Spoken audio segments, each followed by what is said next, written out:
We are back in the world, actually back on the outskirts of the world as we join our party after last session's shenanigans, fighting off some bounty hunters who are sent off packing by the Red Hoods of Redvant.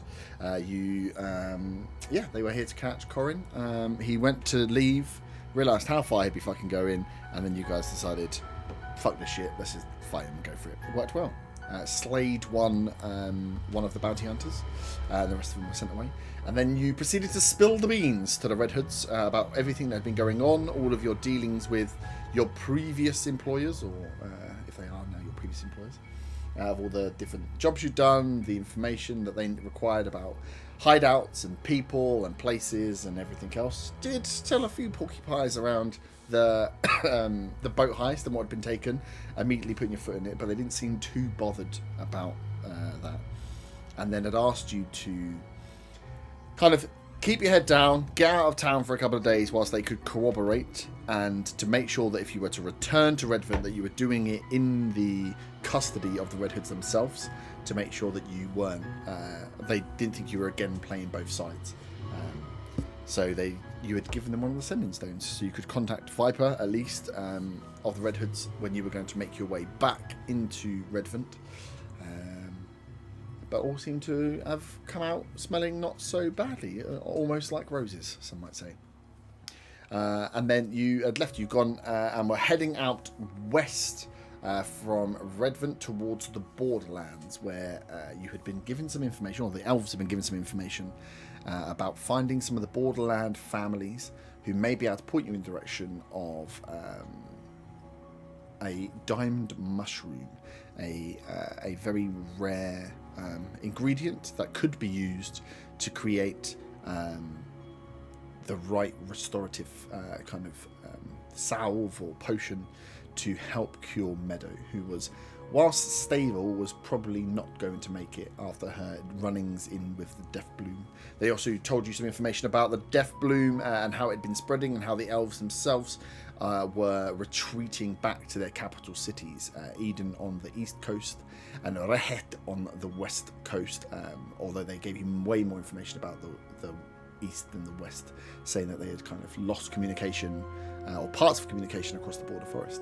They would also be pulling their forces out of Redvant, so the border control that had been in place for nearly 500 years they were removing their soldiers and were not telling anyone that they would be doing so. They were just pulling them back to Eden. All of this would be happening over the next couple of days, hence the need to go out and get this mushroom if Meadow was to be saved, but also just because it could be quite useful for fighting what is ever happening in the border forest. There are lots of families and bits. The Borderlands house to different families that live off the forest, in the forest, to the edge of the forest, and in some of the plains lands that are there. All would be potentially at danger for whatever was going on here. But you guys went to leave on foot, did some last minute haggling with one of the inn providers there, who had some stabled horses, and you had bargained for 3 horses, which you would be renting with a deposit left for at least a couple of days to help aid in your travel to get you out to find wherever you need to find as quick as you can.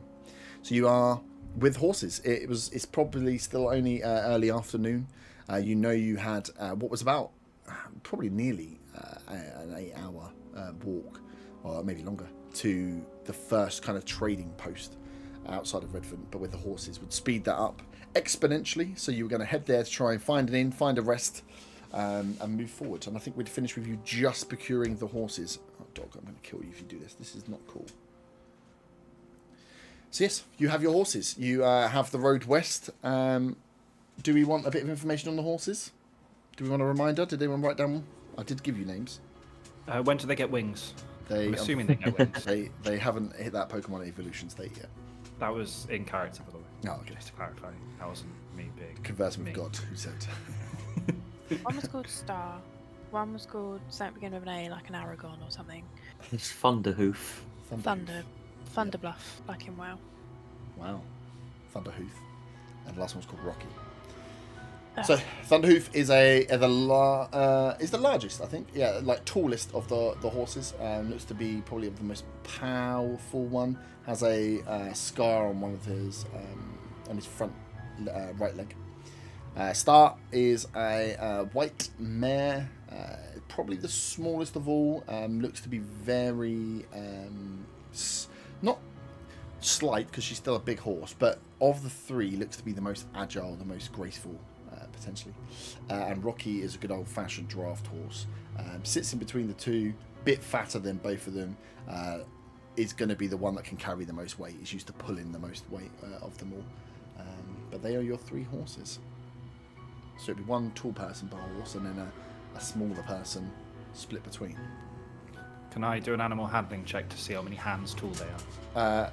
You can just do the hands if you'd like. You don't need to do an animal handling check necessarily, unless you can't count. I'll do an animal handling check. Do animal. You're going to need to ride one anyway. So those that will be riding, we will need animal handling checks. Okay. Right, I'm going to go up to... Which one do I want to go up to? Yeah, who wants what? I look to the rest of the group. I'm like moving towards the biggest horse, even though I'm assuming that I'm probably going to go solo. Arta's probably going to be solo on the horses because he's... Hey, I'm not getting on that big-ass thunder cunt. Look how big it is. Jesus. Oh, good news. My animal handling check was in that one. Nice. So, Mine was an 18. Okay. Sucks for you. So who's picking which? Who's pairing up on which horses? Just so we know. I'll go for the fatty. Yeah, you can go on Rocky. Yeah. The draft horse. Nice. I'll go on Star.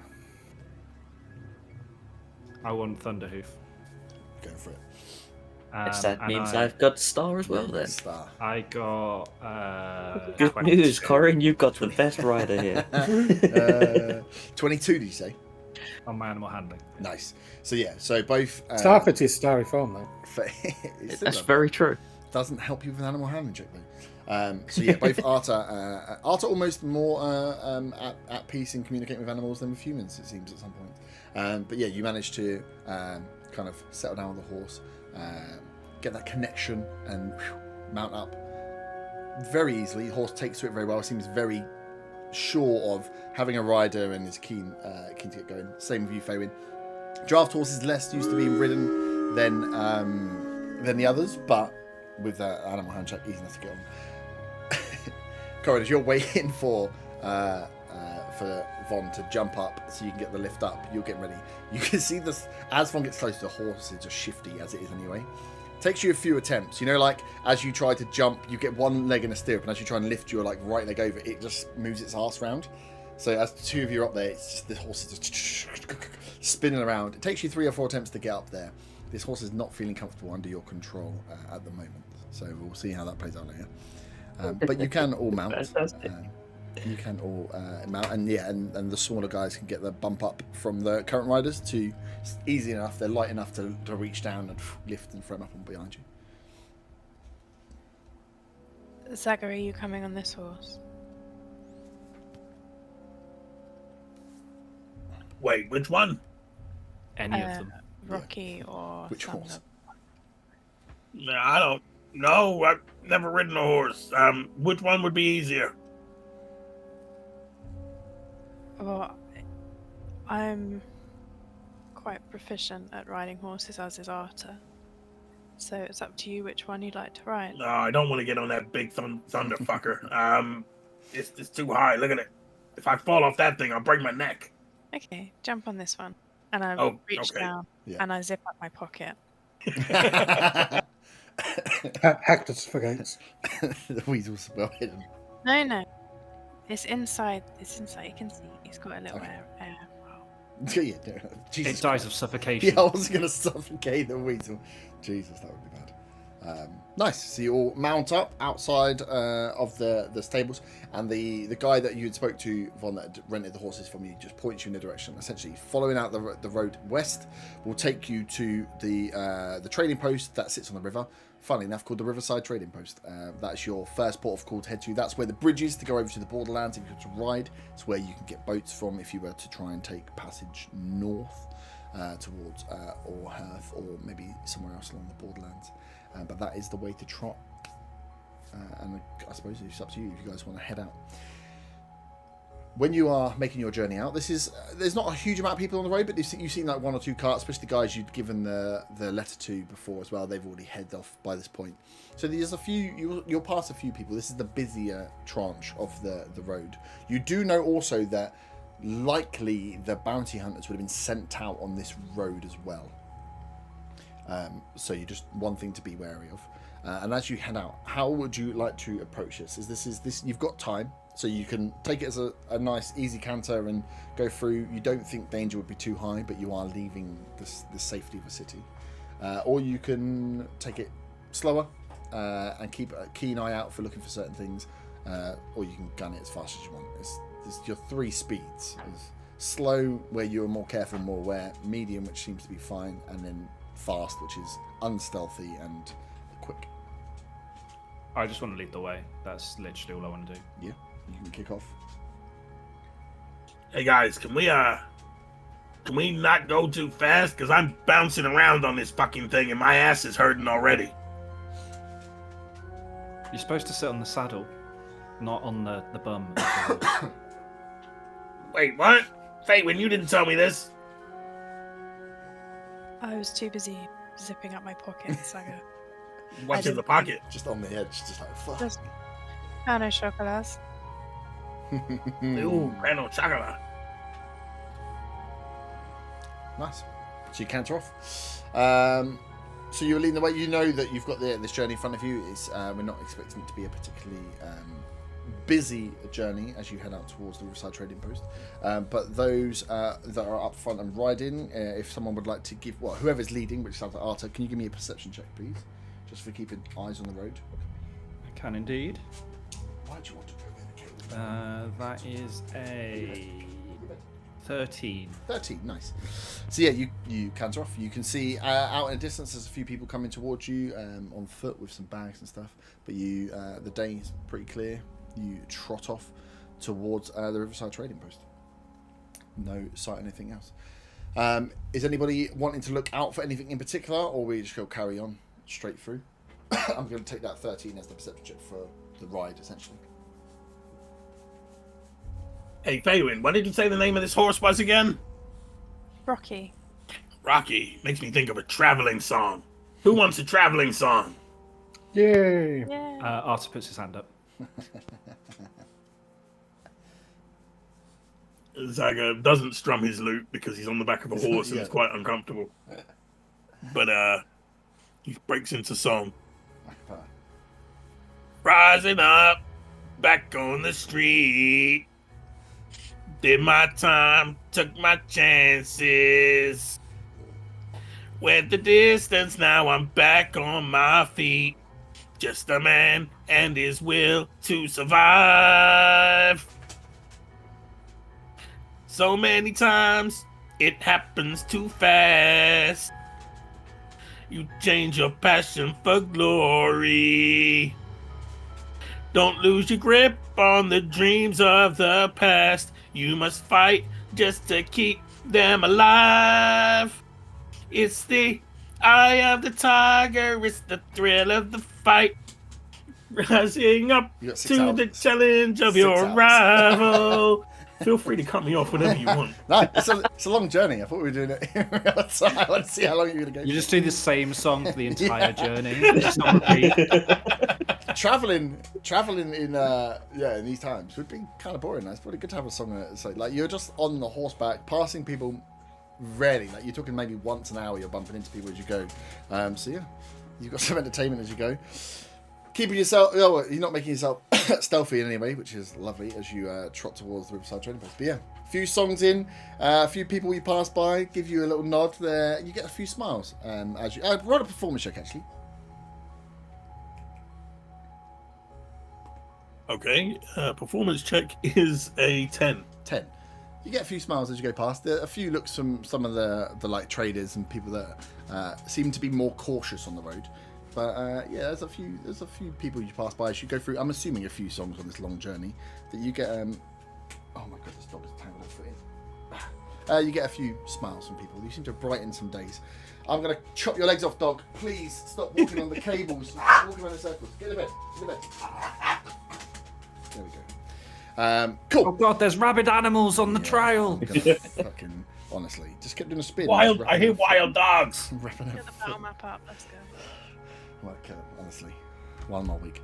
And as the journey passes through, you see a few people here and there. You don't notice the bounty hunters at all on your journey as you make it towards the Riverside Trading Post, but you start to come up.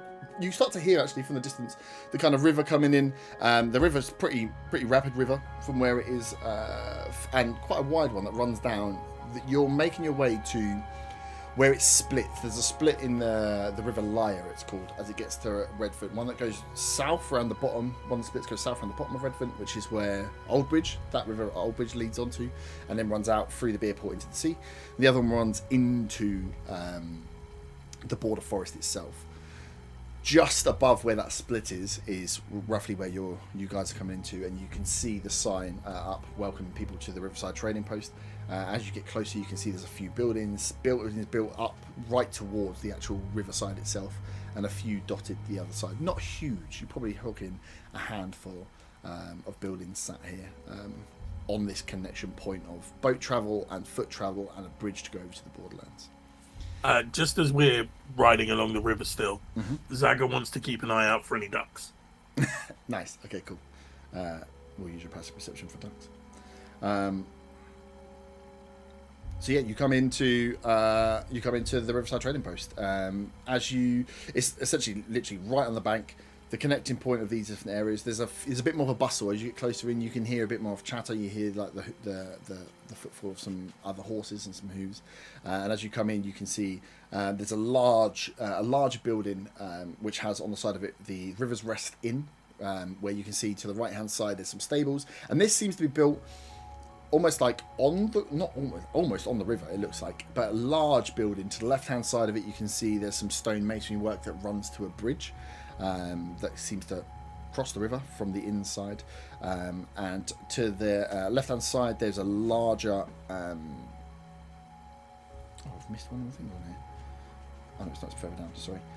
There's a larger store, looks to be like not as big as the warehouses in Beerport, but a larger warehouse building made of some masonry work at the bottom, topped with some wood. Big silver water stores written on the side of it, but looks to be more like a warehouse right on the riverfront itself again.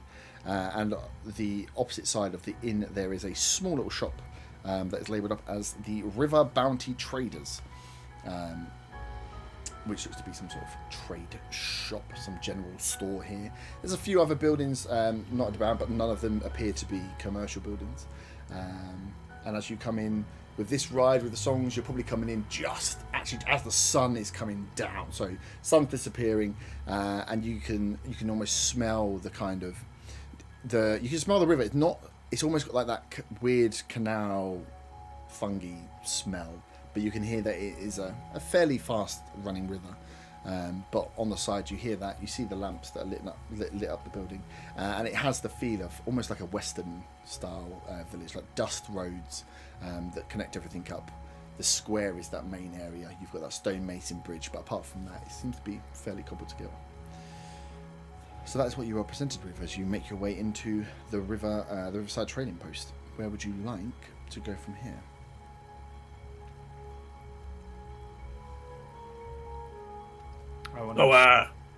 What's our plan? Are we carrying on, or are we stopping to rest for the night? I'm gonna get off the horse and dip my toes in the river. Mm-hmm. Just like paddle. You know, I'm assuming it's a cold day, but at the same point, it refreshes me. Yeah, it's a cold. Well, it's still winter, and now the sun's gone down. But yeah, after a long, and it would have been a long day. You think you had the night before. You've rested at Oldbridge. You've then been kind of sent out. You've had that whole walk through the town, then a fight, now a long ride. It's very, very refreshing to get your feet in the cold water, and it is a fast-running, cool river. So yeah, it feels clean, as clean as you get from a fast-running river. I just say aloud, I feel sorry for the guys that are, using this as drinking water, because now they've got my sweaty feet juices in their drinking water. But Better than the river we left in Redvant. And I look around to make sure no one's listening into our conversation. Cool. Anyone else? So, are we staying here tonight? I didn't get an answer. I think we should probably do with a rest, right? I definitely could myself. Sounds good to me. Especially for a piss too. I wonder if this inn has any hot chocolate. You fucker. Should we go and see if they've got any rooms? Mm-hmm.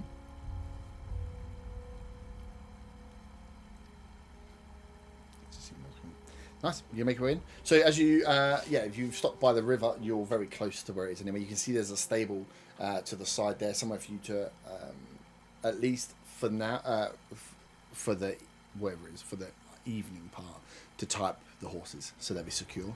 You probably want to negotiate some sort of stable for them inside overnight, but for now you can see where you can tie up. They've got a nice stable area right to the right hand side of where this inn building sits on the river. You can make your way inside if you would all like. Yep. Yes. Nice. So the river's rest in. As you make you tie up off your horses. No other horses in the stable. This stable is the ones you heard moving were ones on the move. As you were coming in, you saw one or two carriages leaving out into the night to go further north, and one goes across the bridge. Oh, hello, Phil. But yeah, you come into the River Rest Inn. Like I say, it's a big, mainly mason work at the bottom, bit of wood towards the top. As you get inside, you can see where it's got deep foundations that are built in, almost built off the foundations that were used for the stone bridge that crosses as well.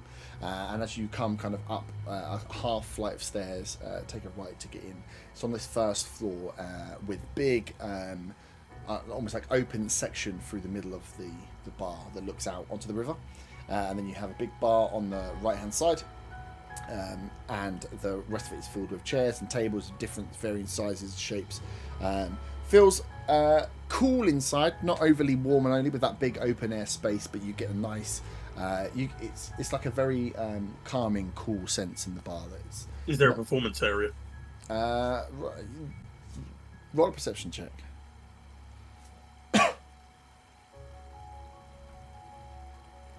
7. As you look around, nowhere clear that you can see is like set. There's no stage set, but that's never necessarily stopped you before. As you guys walk through the bar, you can see there's a few people dotted around this place. It's got we're probably talking 5 or 6 people dotted around. Definitely nowhere near full. This is a space that could be used for many more people, but maybe doesn't see that many. You see at the bar, there's an elf behind the bar, and he's talking to, it looks to be probably actually a half elf, and talking to a dwarf who is stood up on the edge of their stall to get up as they're kind of having this conversation. As you guys walk through the door, try and kind of have that second glance around, the half elf looks up from the conversation and just welcomes. Guests for the evening, welcome to the River's Rest Inn. What can we do with you? Come in now. I just wave. I'd like to say evening in both Dwarvish and Elvish. Nice. The dwarf kind of looks to give you guys, as you say evening, just kind of gives you a nod, goes back and just pulls some paperwork he had on the desk over to onto the bar to one side to let this elf do his business, essentially. So he goes, welcome, I am Silas. Can we get you drinks, dinner, a place to stay for the evening? What is it here? Horses outside? What are the services we're requiring this evening? You certainly talk a lot for someone whose name is Silence. Silas, not Silence. But don't worry. Wait, you mean these horses are going to cost us more money? If you have we have a stable facilities for the horses. If you'd like, you can leave them outside, but I cannot guarantee they will be safe. Parking is at the gives Bonbon a dirty look. It does the same, but standing behind Zaga, so it looks like Zaga's got a really long head. How much are the stable services? Well, what are we looking for? Bed for the evening as well as stay. I'm assuming you're not staying with the horses. No, bed for the evening as well. Bed for the evening as well. What did you just say? Just give me a sarcastic praise. Wait, the horses don't need a bed? It's just the stables. We'll lock up the horses for the evening. It just is an added level of security. Some people prefer to know that their steeds won't be taking in the night. Like I say, any horses left up front are kind of at your responsibility, not ours. So beds for the evening will be, we've got enough space for you all, which is very good news. Silver piece a night for the bed, a room each, and it'll be 3 copper per horse for stable and feed for the evening. Feed for yourself will cost you extra though. Hey, Bonbon, you got the horses covered, right? Yes, I'll cover the horses. So it'd be 9 copper per night for the horses. And then 1 silver each.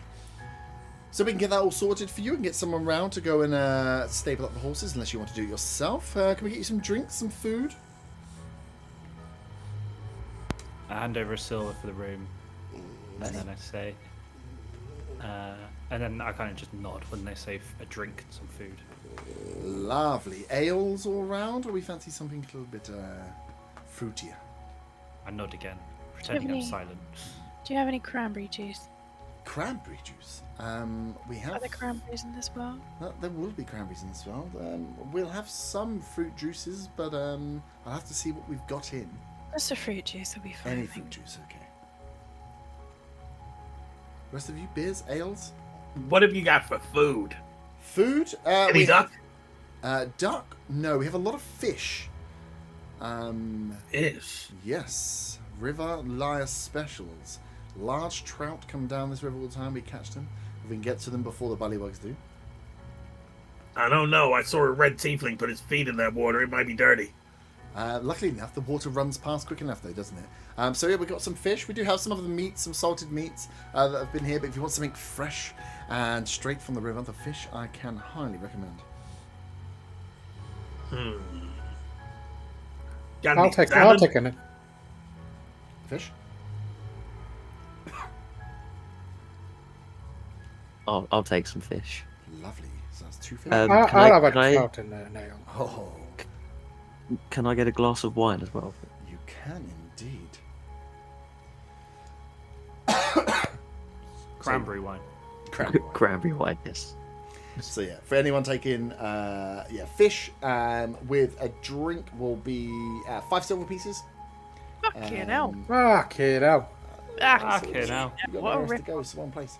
And if you're not having an alcoholic beverage, it will be 4 rather than 5 silver pieces. Yeah, Zach will have a rum and some fish. So yeah, it goes up. Would you like us to send someone down to stable the horses for you, or would you like to do it yourselves? For the amount of money we're paying, maybe you could get someone to do it for us. Oh man, that's exactly what I'm asking. And then We'll send that's someone what down. she's agreeing to. So she Yes. Confused why Looks- we're at an impasse. He looks back at you guys like, okay, this is going to be an interesting evening. And then pops his head around the corner. But if you'd like to get yourself set down, anything you need to know, give me a shout. Otherwise, your food will be over when it's ready. Thank you. Zaga goes and takes a seat. Nice. Cool. So yeah, in the in the bar, there's a few people in there. Like I say, you've got the half elf and the dwarf, and once he's taken your things, he brings over your drinks. They go back to their conversation. There's a few people just having a few drinks. Kind of give you the look when you first come in, and then go back to their conversations. Some look to be kind of like guards, like hired guards. You'd say they've got a few swords and stuff on them, but they pay you no mind. There is one person that sits in to the back who's got a whole table full of kind of books and scraps of paper, and is scrapping around and drinking wine and scrapping a human sat in the back corner. But other than that, just general hubbub. Not overly busy, not overly loud. If you have a conversation, no one's going to hear. You're not hearing other people's, but yeah, it's not like you're shouting to hear each other. Can Zaga take a moment to examine the sword that he stole off the the bounty hunter last week. Yes, you can. So yeah, you take out the sword. Because he didn't really look at it at the time. He didn't really look at the time, and I think if you sit down with that sword on the table, you look, and this sword looks to be something special. If you take that hour to kind of spend time looking at it and just like get what a feel type for the of blade. sword is it? Sorry. If you have a look at your backpack, I've already put it in there, I think. Well, I know, but okay. So I've got a rapier. Yes. Yeah. Which is the type of weapon I'm using anyway. Yes, Zaga will spend time looking at this sword. Yeah. Get a feel for the differences. Just staring at it, and that gives you trying to enough time divide to. it. Yeah, that gives you enough time to kind of work out what the sword is through use. So one of the ways of kind of identifying what it is. Sweet. It's a pretty nice sword. So yeah, Zaga's there, and as you're like midway through this, the fish comes out. It looks like very fresh cut, fresh caught fish. Sorry, just lightly grilled, opened up, left with the bones in, just kind of served on the plate as it comes with a bit of lemon already drizzled over. Lemon on the side to give you lots of salt to throw on it yourselves as well, and then you've already got your drinks, so you can sit down and eat. Any vegetables? There's a bit of greenery, some leaves, like a salad type thing, but no root vegetables, no. You worried about your vitamin intake? Yeah. No? I'm just thinking for 5 silver pieces. It's a big fish. So the trout is probably... Big fish, little fish. Yeah, the trout is double the size of a large fish you get from a fish and chip shop. So for Zaga or Corin, that thing is like twice the size, maybe 3 times the size of your head. So it's a lot of fish for what you've got. Yeah. Do child's portions. Just cut it in half. Hey, you want to go half, Sager? I mean, I've got my own huge fish. You've already paid for them. Save half of the fish. It looks like those things on the side look like wings. It's basically a duck. Ooh, duck! Ah, the duck. Cool. So you have your meal, you have your drink. It's like I say, there's people in the bar. You can ask some stuff too if you want to ask stuff too. You can go to bed and finish up the horses. Someone's been sent round to stable the horses for you. And yeah, after the backwards and forwards, Silas is not paying you too much attention. To be fair, he's having a conversation with the dwarf at the bar. Will answer if you've got drinks orders you want in there. But yeah, after the backwards Can I make a horses is there. perception check to see if anybody's like overly eyeing us? Yeah, you can put a check.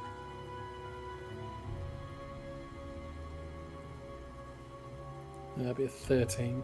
13. Now, as you look around, like the more that you notice, the two at the bar, they seem the half elf and the dwarf are in conversation about something that they're looking at in front of them. Whatever it is that is on the table seems to be taking up their attention. The other guys that are in there, and whilst you're having your meal, they kind of one table leaves, another one come in.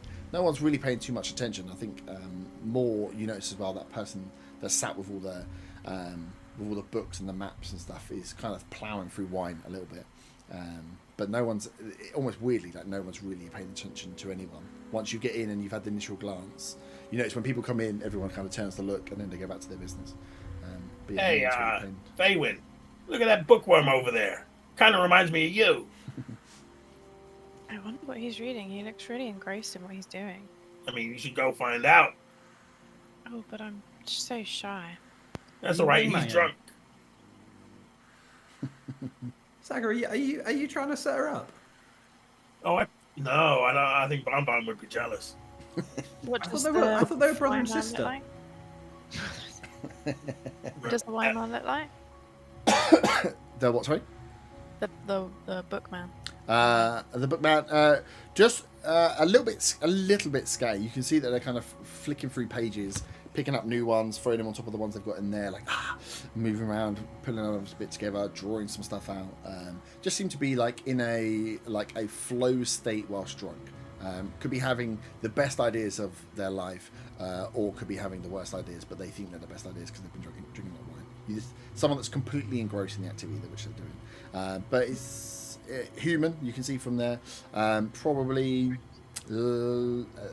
late 20s, early 30s. Not dressed in any particular way. Looks to be in traveling attire, like big, long, tied up boots. You can see there's like a coat that's been laid out on one of the chairs. They're just in a general dress-up shirt. Nothing, no fancy, no armor, no weapons that you can see to stand off. Just looks to be someone that's been like almost a freaking rambler. Yeah. Can I just also check what juice I was given, please? Mm-hmm. You were given a mix of apple and pear. While this is happening, I whisper in Saga's ear with a kind of horrified look on my face. In Elp culture, brothers and sisters do that? I'm assuming we can't hear. Yeah, I was going to say. This. I should hope. I'm saying it quietly. I'm not whispering in his ear. Yeah. Performance check. Yeah. Sleight of hand. How well are you whispering? Remember, elves have really big ears as well. So. I've had a half an ale, He's whipping out. You can. and I'm making dancing, hand so I have it gestures with as well. advantage. No, I'll roll a perception check. Yeah. Not perception, performance check. That's 7. 7. You hear pretty much what he's saying as he's looking at you. You know, that thing where you like cover your mouth the wrong way. I'm just covering my mouth, but while I'm talking, I'm staring at. Yeah. I know you're talking about me. You're looking right at us. I take a swig of my fruit juice, Mm-hmm. mutter under my breath wanker and elvish at Arthur, and then I'd like to walk over to the scatty man. Mm-hmm. Cool. So you get up to walk over. As you get up and kind of, you whisper that, get up and walk. You haven't, like, Silas has kind of passed around behind to come and see how you guys are getting on. Hears you say that and goes, everything okay with the food? Any more drinks for you all? I'm okay on drinks for the moment. Hey, Silas, do you want to buy a solid gold letter opener? You look like the type who gets letters. No, I do not. But, you know, there is the store or the tradies, if you'd like to try them in the morning when they're open. But, no, not for me. Just want to see where you guys off to anywhere special, leaving Redvant late in the evening? No, nothing. Just, a light stroll in the country. Oh, one of those, okay. Because you're like a little knowing, like, okay. Well, you know, if we do have, if those are going for a stroll, you know, do not want to be found, and you, there's always services we offer, discreet services, shall we say, for our travellers to make sure that names maybe go missing from guest books. Just want to think about. Are you trying to upsell us again? I see. No, I'm just saying sometimes those that like to go just for a stroll also don't want to be found, if you catch my drift. Well, I haven't given you my name yet, but if I do, I'll make sure it's a bullshit one now. What a lovely gentleman you are. Any more drinks? No? Yeah, let me get another rum. Fuck it. We'll get another rum. No more for me, thanks. So he takes around some. Corin, you're drinking, right? No, that's somewhere new. I want to keep my water with me. Otter? I shake my head. Looks like it's just me then. He's like, oh, lovely. Goes off to get you a rum. Fabian, you approach this human who is you would get almost all the way up to the table still without them really paying you any attention or noticing you moving around. Just flip around his papers. You just gonna stand there and watch him like a creep, or? Oh, I was waiting for him to look out. He is like engrossed in what's going on, and as you see, as you're looking down, he is like sketching out, like hand sketching out what looks to be like some sort of map, directions. He's got like 2 or 3 things in front of him, and he's kind of drawing between them. From looking at it, can I tell what it is, or is it something that I recognise if it's a map? It's just, it looks to be a map. That's all you know. Is that he's drawing he's like collating the papers on the table. Look to be different sorts of maps of different quality, and he's hand drawing out something that looks to be a map of something, but that's what you know. Okay. So as I'm next to him, I want to kind of next to him. As he stops, goes to get the wine, looks up and goes, "Oh, good evening." Hello. Sorry. I hope you don't mind me coming over. I couldn't help but wonder what you were up to over here. It looks interesting. I myself love to read and research, and I couldn't help myself but come over. Yes, no, I'm working, and you see he starts to like shuffle some of the papers together. No, I'm just going through some of the books I found here, collating some notes. What is your area of expertise? What are you interested in? Oh, what am I not interested in? I'm sure my friends would call me somewhat of a know-it-all, but I love to learn. So Collective knowledge. Well, and he kind of like pats, like tries to dry some of the ink and stuff off of his hand, and offers a hand up and says, "Hello, my name's Aram." Aram. Aram, yes. Nice to meet you. I'm Faywin. Ah, nice to meet you. From not around here, I'm assuming. No, originally Allhearth. My friends and I are on a slight country retreat. Yes. And a glance back at the others. Quite the part. Seeing this, I put 2 thumbs up with a big smile on my face. You get like a little nod of a hand from Aram. Well, no, it's lovely. No, I am quite the same, quite the collector of knowledge and information. Have a little penchant for the fables, the stories, the rarer parts of history, and some maps that come with them. So yes, find myself in some areas that are a little bit less nice than Allhearth. I've been there myself. Not many secrets hiding out in Allhearth, unfortunately. You have to go a bit further out to find the juicy stuff. So yes, I spend my time mostly on the road. What brings you to this part of Redvant? Like I say, just a country retreat. Although, as Faywin's saying this, she looks absolutely delighted to find a fellow geek. Yep. Yeah, so we're just on a slight journey. We've only been here just today. We've come over from Redvant. Oh, Redvant. But you say about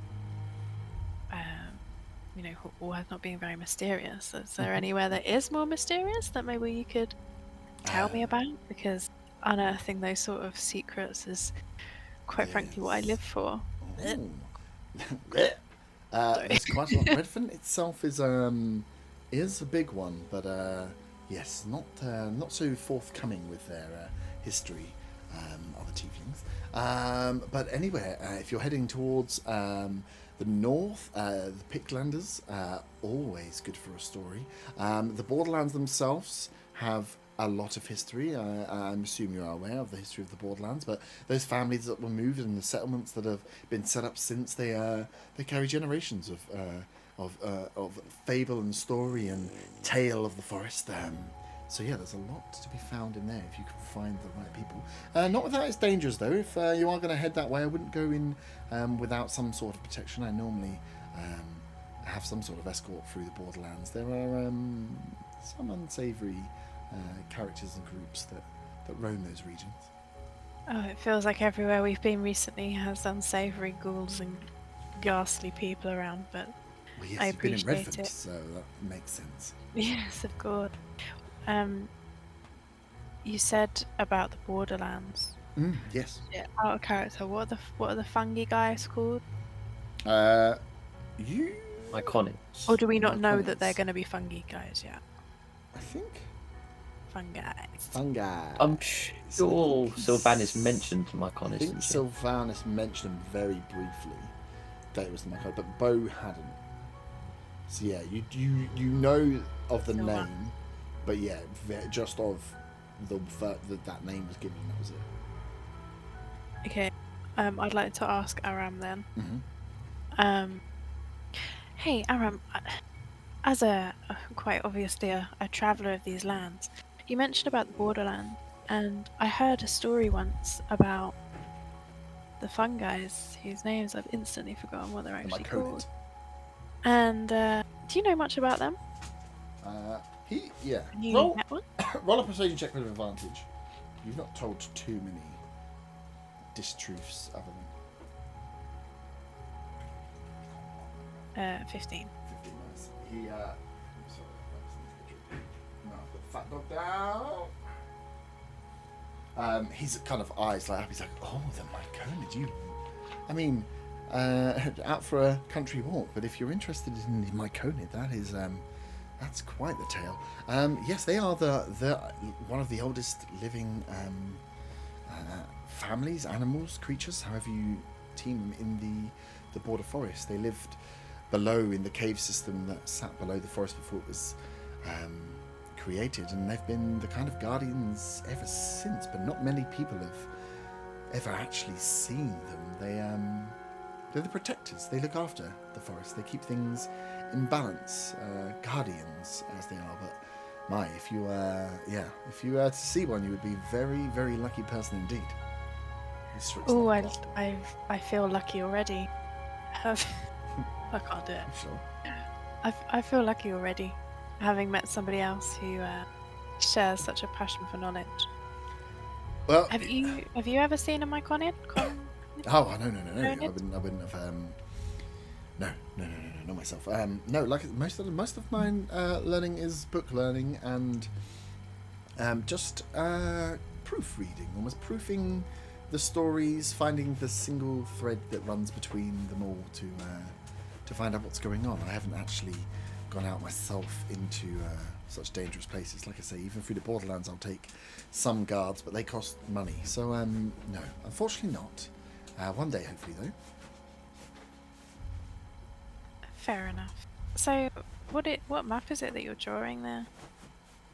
I kind of look over. He looks down and sees that it is covered, but he's like, okay. Roll a persuasion check on that one, just standard. So, I'm flattering my elf eyelashes, and let me tell you, it's a fucking 21. Ooh, Tell me what it is, boy. 21. He's. I want a copy of that map for a 21. He's fucking up, right? Showing off the cleavage. Shut up, the cleavage. I've got a big bow. Go on. I bet you have. Just got our ears out. As he takes a swig and it hits in the right spot clearly, he's like, well, I've been working on some of the treasures that sit within some of the border forest, actually. There's lots of fables and stories of things left behind, and yes, there's a tale of within the border forest somewhere that shouldn't be too far from where we are, but who can really tell? A lake from which a very the stories make them out as either a god, or it could well have been a wizard, or some sorcerer, some natural source of power, but a family that left the border forest when they were forced out by the druids, that they left their family fortune in a magically sealed chest in the middle of a lake. The lake, it should be within the forest, but where within the forest can you find a lake? So I've been trying to piece together just exactly where this lake might well be, I'm making some progress. I've heard the story now from multiple generations of people, and I've found different recounts of it in different ways. The stories of wizards and gods, and the enchanted lake, and the beasts that protect, and all I need now is the final position and some way of getting into the forest myself to find it. But yes, I feel like I'm getting very close. Wow. While they're talking at the bar, can I come to the bar on the other side of him while she's talking to Faven?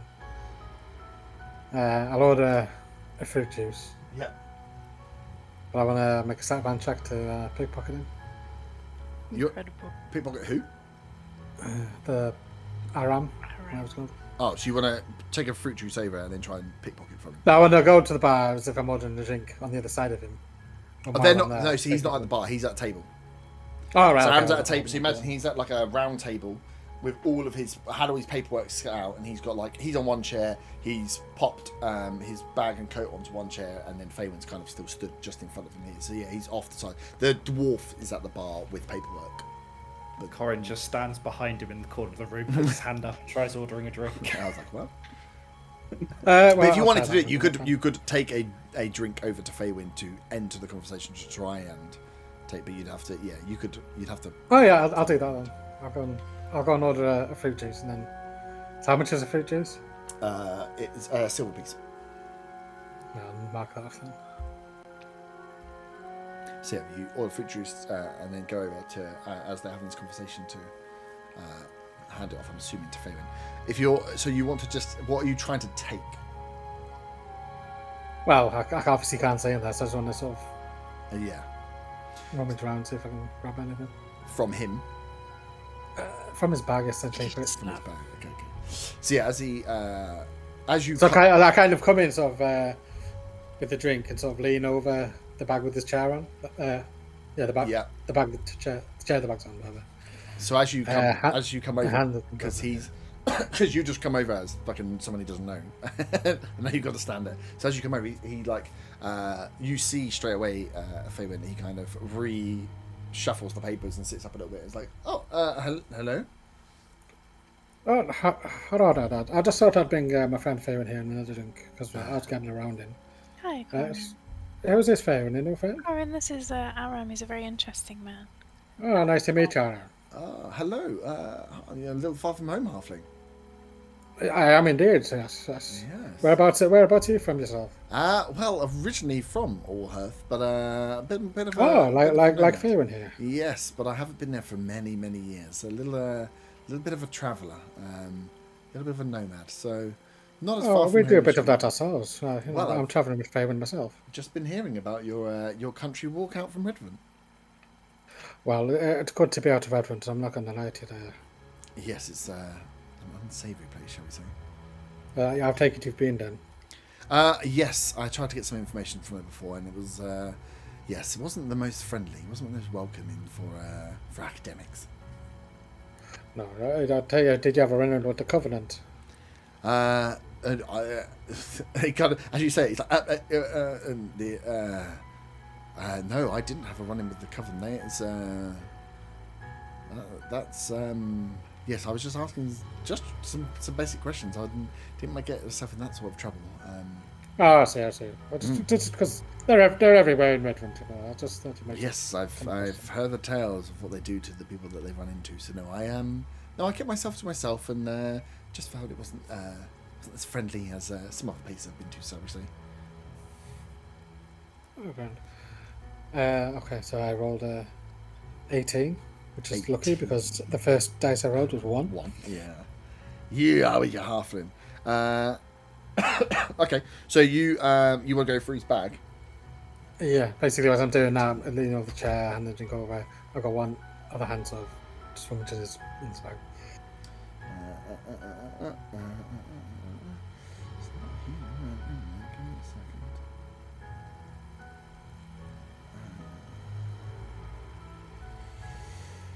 Nice. Cool. You find.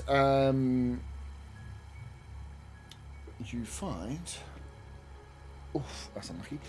You find a pouch. You recognise immediately that pouch, or you feel inside as you're rummaging around that pouch has some coins in it, and you whip the pouch out with an 18. Oh, what's my mate? I don't know. It's probably been with thieves. You pocket it, It's so you can't nice see to meet you there, Aram. I'll let you get back to talking to Fabian. I just had to bring you a drink. Would you like a drink there yourself? No, I'm just making my way through this bottle of wine, and then I'll be heading to bed, I think. So, but thank you. Nice to meet you. Have a grand night there. Roll a perception check as Fabian.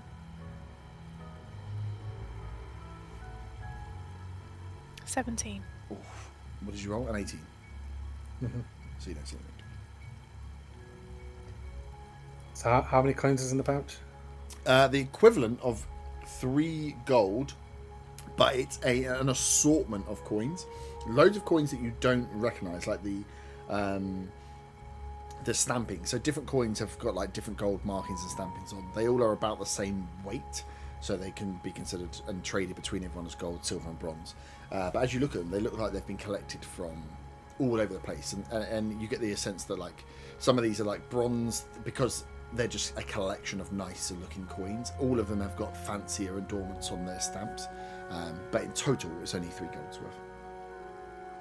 Okay, so how would you want me to mark that up in? You can put in what you want. You can put in the 3 gold if you don't give a shit, or you can put in that you've got some coins that have kind of from different, they're more decorative coins. Okay. So after leaving the table, I'll go back and sit down with the others, thinking myself that's a tidy profit. Yeah. from an apple juice. Yes. Has Zaga figured out what this sword is yet? Yeah. So if you spent time, you've had a run, you've been playing with it. Essentially, with like identifying items, you can have someone do the identify spell if you want someone with magic, or you can just spend time with it. If you spend an hour with the item, you can get a feel for what the item does. So yes, Okay. You have swiped a blade. Up to you if you want to share with everyone what that blade is for funsies. Out of character, I'll let them know. So Yeah. apparently, I now have a giant slayer rapier. So I get a +1 bonus to attack and damage rolls. And if I hit a giant with it, the giant takes an extra 2d6 damage and must succeed on a DC 15 strength saving throw or fall prone. I'd love to see Zaga fight a giant. Fight a giant. Like, just to get the rapier in the toe. So all you've got to remember with that is, Giant to Zaga or just giant? Yeah. in Just general? giant general. no, so he's giant general. So it's the size. So you just have to remember in fights to get me to check what the size of the creature is. Yeah, I mean, for some things that won't be necessary, but... Yeah. We're fighting a rat. What is that? It's like, Is that a giant is rat? that Can giant? I... Good point. Yeah, don't just ask every single time. Is that giant? It's like, oh god. I mean, the I weapon... take it we're not going to be facing any giant creatures anymore then. Yeah, Herb gives useless sword. At least it's got a +1. Yeah, it's a +1 sword either way. But yeah, it's not. That's good. So yeah, Zaga has a new sword. From stealing from people. I shouldn't really. I mean, stealing pays off. Stealing, I know, Corin's I've got just 3 worked gold out. that's Does probably that, worth about 10 times that. Shit, just worked out. Stealing. I've just given you a reason to steal. So yeah, as the conversation's kind of broken, Fabian, and then Corin leaves, Aram kind of like loses sight, just kind of almost like puts to bed the story of the magic, just like leaves it where it was. Yeah, is there anything else that any other knowledge I could branch with? Anything I could help with potentially for some new travellers? Oh, everything. Do you know much about like spells or medicines? And I'm kind of like looking around as if I'm just pulling this out of thin air rather than my best friend's dead. What? Oh. You know, we were speaking before about the Borderlands, and I've heard that there's some kind of like magical mushrooms and all sorts of wondrous things there. Do you know much about that? I'm really into my health and well-being, you see. Oh well, no more than what the stories say, unfortunately. Yeah, I have a penchant for the treasure, for the fun stories that lead to something at the end of a rainbow, or something hidden from someone or a monster. Unfortunately, some of those stay away from basic kind of healing and medication. But I mean, if you're out hunting myconid, they are known to foster some of the strongest herbs and plant life that we know of, really. So Of course. good luck with that. Is that where you're going on your country walk? No, I'm just kind of following the crowd. I lived quite a sheltered life, it seems, in Allhearth. You know, you mentioned to my friend Corin that you were from there originally, so you know what it's like. And I'm just here to seek adventure, and I've met these new friends, and yeah, we're just kind of exploring Great Ashling as much as possible. I mean, treasure's always exciting, though. I'm sure that my friend Corin that you just saw, he may be interested in treasure hunting, and Zaga, who's the little kobold, and I kind of like nod towards him. As you can see, he quite likes shiny things, because I imagine he's still holding his big sword. Yep. No, it's So I'm sure they get to do that sort of thing as well. oh, it's a lot of fun. Yes, the Warhalf is, especially for an elf, is all in for the Commonwealth. So it's nice to get out. Well, but it's been lovely meeting you. But yeah, if there's anything else, give me a shout. But I think I'll be finishing this glass and probably heading for an evening's rest. I'm gonna head out on the road tomorrow, I think. Great. Well, it was so lovely to meet you, and if you're down at breakfast in the morning, we're staying here tonight, so I'll be sure to say hello. Yes, I shall see you in the morning. Have a lovely sleep. And then I'd like to move to a different table and pull out my diary and draw a sketch from memory of what I saw on his map. Okay. Okay, I'll send you what you remember. Thank you. Cool. Wait, how good is Faywin's memory? She's I'm she's so like smart, a super mate. nerd. She actually is like super nerd. What is your thing? Like sage? I've got not Val. I've got sage, and researcher is my feature. Yeah. When Faywin moves to a different table, I sort of motion to her and say, like, make the hand gesture of it turn around. I angrily put one finger up as if to say wait, and then scribble with my quill into my diary. Cool. Oh, I was going to skip this round and have an early night, I think. Yeah. So he's going to head off to bed, say his goodbyes. When he says to Silas, he's going to wave to Silas, but open his mouth as though he's speaking, but not actually do anything. He's just looking back, like, do you need anything? Just moves his mouth, saying no, and uses his hands like no. I'm going to bed. Just like. Could you like? But still saying the words, but not actually like moving his mouth as though he's saying the words, but not actually saying the words. Yeah. He goes and goes. Okay. Mouthing the words. Puts a thumb up and then goes back to the conversation with their dwarf.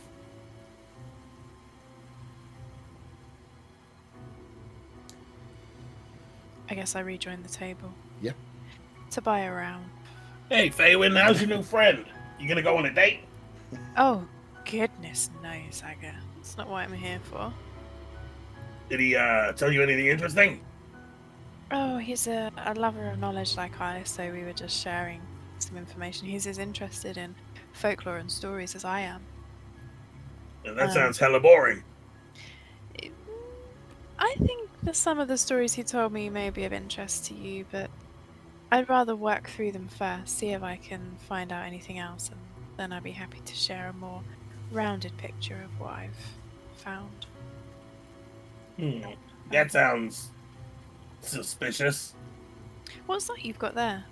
Assuming you're still... It's my new sword. I stole it when we fought those bounty hunters. Shh!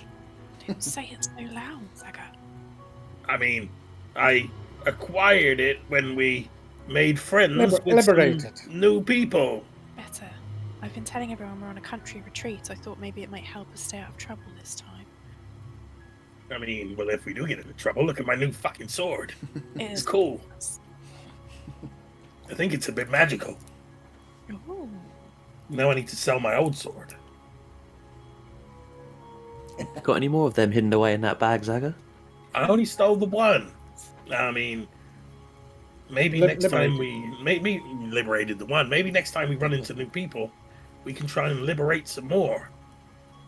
I've never liberated a thing in my life. It shows.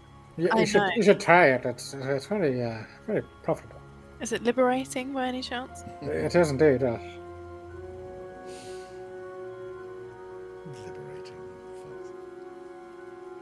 So yeah, my new sword. Look at it. It's fancy. I like it. So I want to try fucking up something big with it. Have you got a name for that sword, Zaga? Like Giant Spear or something? A name for the sword. Let me think about it. I might just call it Karen. He's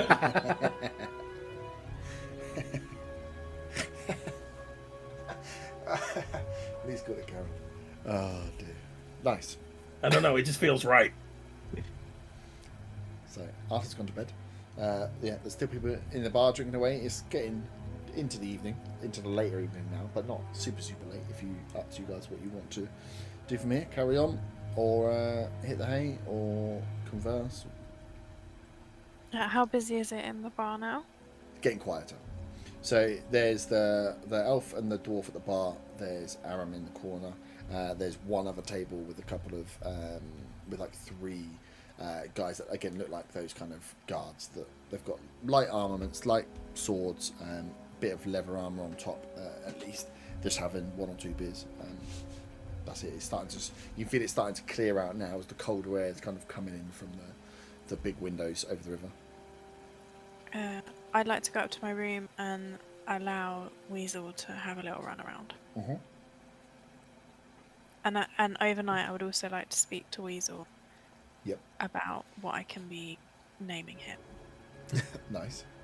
And overnight, we're going to come to the conclusion, which I will announce at breakfast. I have some breakfast news, everybody. Who's still downstairs at the bar? Is it me? Me, you, and Von. Okay, Von. I turned to Corin and hey, so that friend of Faywin's, did he have anything interesting on the table? I didn't, on the table, I don't know, saw some papers, some writings, some sort of map or something like that. I wasn't paying too much attention to it, to be honest. Faywin seemed to be. Yeah, she was saying he had something interesting, and if he had a map, you want to try stealing it? Well, I mean, maybe. We've literally just stepped foot outside Redvant and already starting to cause trouble again. From what I want can no tell, part of this. it's not so much a treasure map of sorts, it's more of a chronicling his adventures as such. I don't know. What if it is a treasure map? It doesn't seem the adventuring type in that sense. It seems more of like, Maybe he was an adventurer until he took an know. arrow to the knee. For fuck's sakes. I think's in his head, thinking that he's just shiver goes down his spine. Yeah, shiver goes down his spine. Mistakes are going to be made. Okay, fine. We won't steal from the guy tonight. Bonbon's the fun police. But have you noticed that dwarf at the bar there is like Oh, yeah, fucking dwarves. maybe get Von to, there's a magic water trick on him. I mean, you could. Bonbon?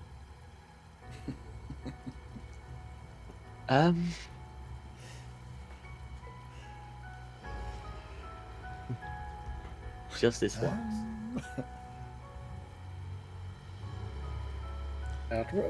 Just be a bit of a laugh and then we can go to bed. Alright, just this once. Yeah, let's go. That's a spirit. Sorry. Set this up for me. No. Have I still got it? Trying to actually still have it. Yeah. So, I'm assuming Dwarf has got a drink with him. Dwarf's got beer with him, yeah. In Elvish, please. Okay, it will be in Elvish when I do the spell. Yeah. I guess I'm going to use Shape Water to, as he goes drink it, splash a little bit into his face, but try and do it sneakily so he cannot notice that I'm doing it. How much are we Obviously, I'm going to try and make it so when he's drinking, so it can almost be his own mistake. He's spilled it back too fast or something like that. To make it not plain, he obviously just jumped out of the glass. So you want to cast a semantic spell in a quiet bar to push the beer into it. You're going to have to roll. Well, I mean, Zaga could do a little ditty while he's doing it. Yeah, you could definitely make it sound that brings attention to your table whilst someone from that table casts a spell. Yeah, sounds maybe like go great. the other side of the room, so. If you, what is it? Is it just a? Well, surely you can just whisper. Well, it's semantics. There's not actually any verbal at all, so. Oh, it is just semantic. Yeah. I thought it was verbal. He just needs to point, no distraction needed. Mm-hmm. Still got roll sleight hand.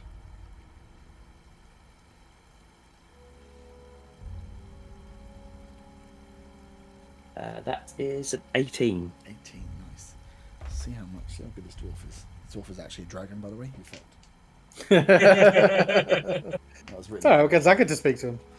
It doesn't like kobolds. Nice. Yeah, so you you all sat there scheming like little children at the table, and as the dwarf and the elf are drinking, he literally picks it up, and as he throws it to his mouth, it just splashes, and he's like, "Whoa!" And Silas like, "For fuck's sake!" It's like Dagger's had a couple of runs, and his tongue's a bit loose, so he laughs loudly. you see the dwarf turn. What are you fucking laughing at? He's like, A wet dwarf. Yeah. Fuck him. And he like pats down. You can see that it's splashed off his face, down his beard, onto the paperwork, and he's there now. Like inside, it's just like, oh, for fuck's sake, dwarf. And you see they go back. They go back to trying to sort the situation. But yes, no suspicion has been raised. For now. Good shit. Zaga whispers. That was nice fun. And with that, gentlemen, I'm gonna go to bed. Yes, Sounds it's about good that to me. time.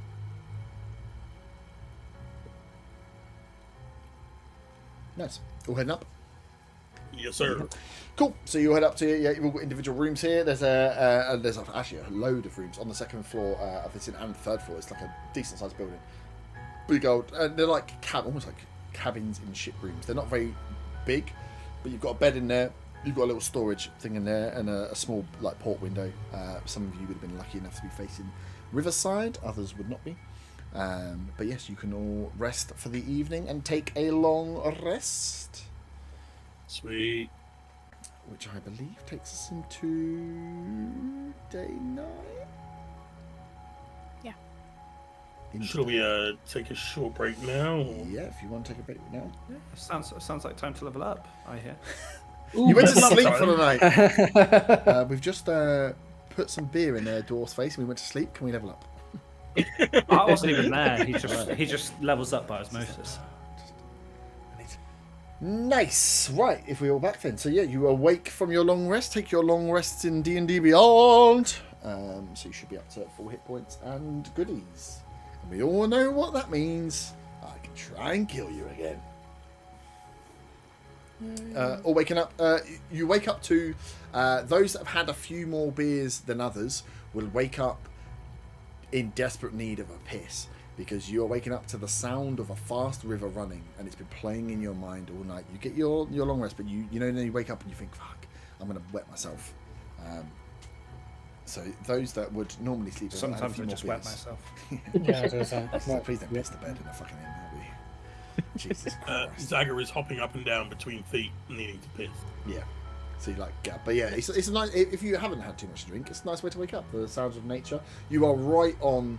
You're far enough away from Redvant that you can't really you won't hear definitely.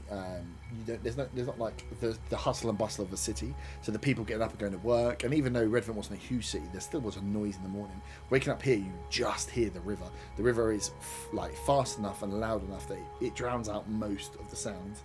And then over now with the sun up.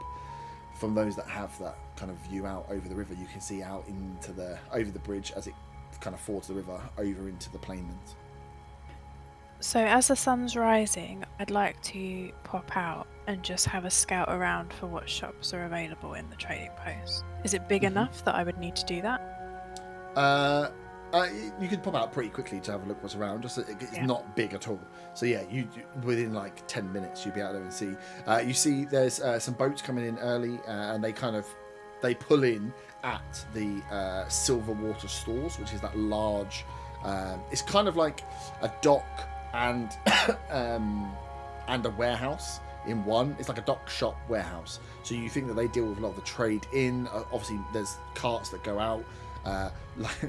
It's like this popped into my head, and I've got to say, like a Costco compared to like a Tesco, right? It's like it does big of everything and takes a lot of the ship stuff in. It's wholesale. That's a better way for it. And then you can see across from the inn, there is a smaller store, much smaller than the inn, that is labelled up as the River Bounty Traders, and it's marked up as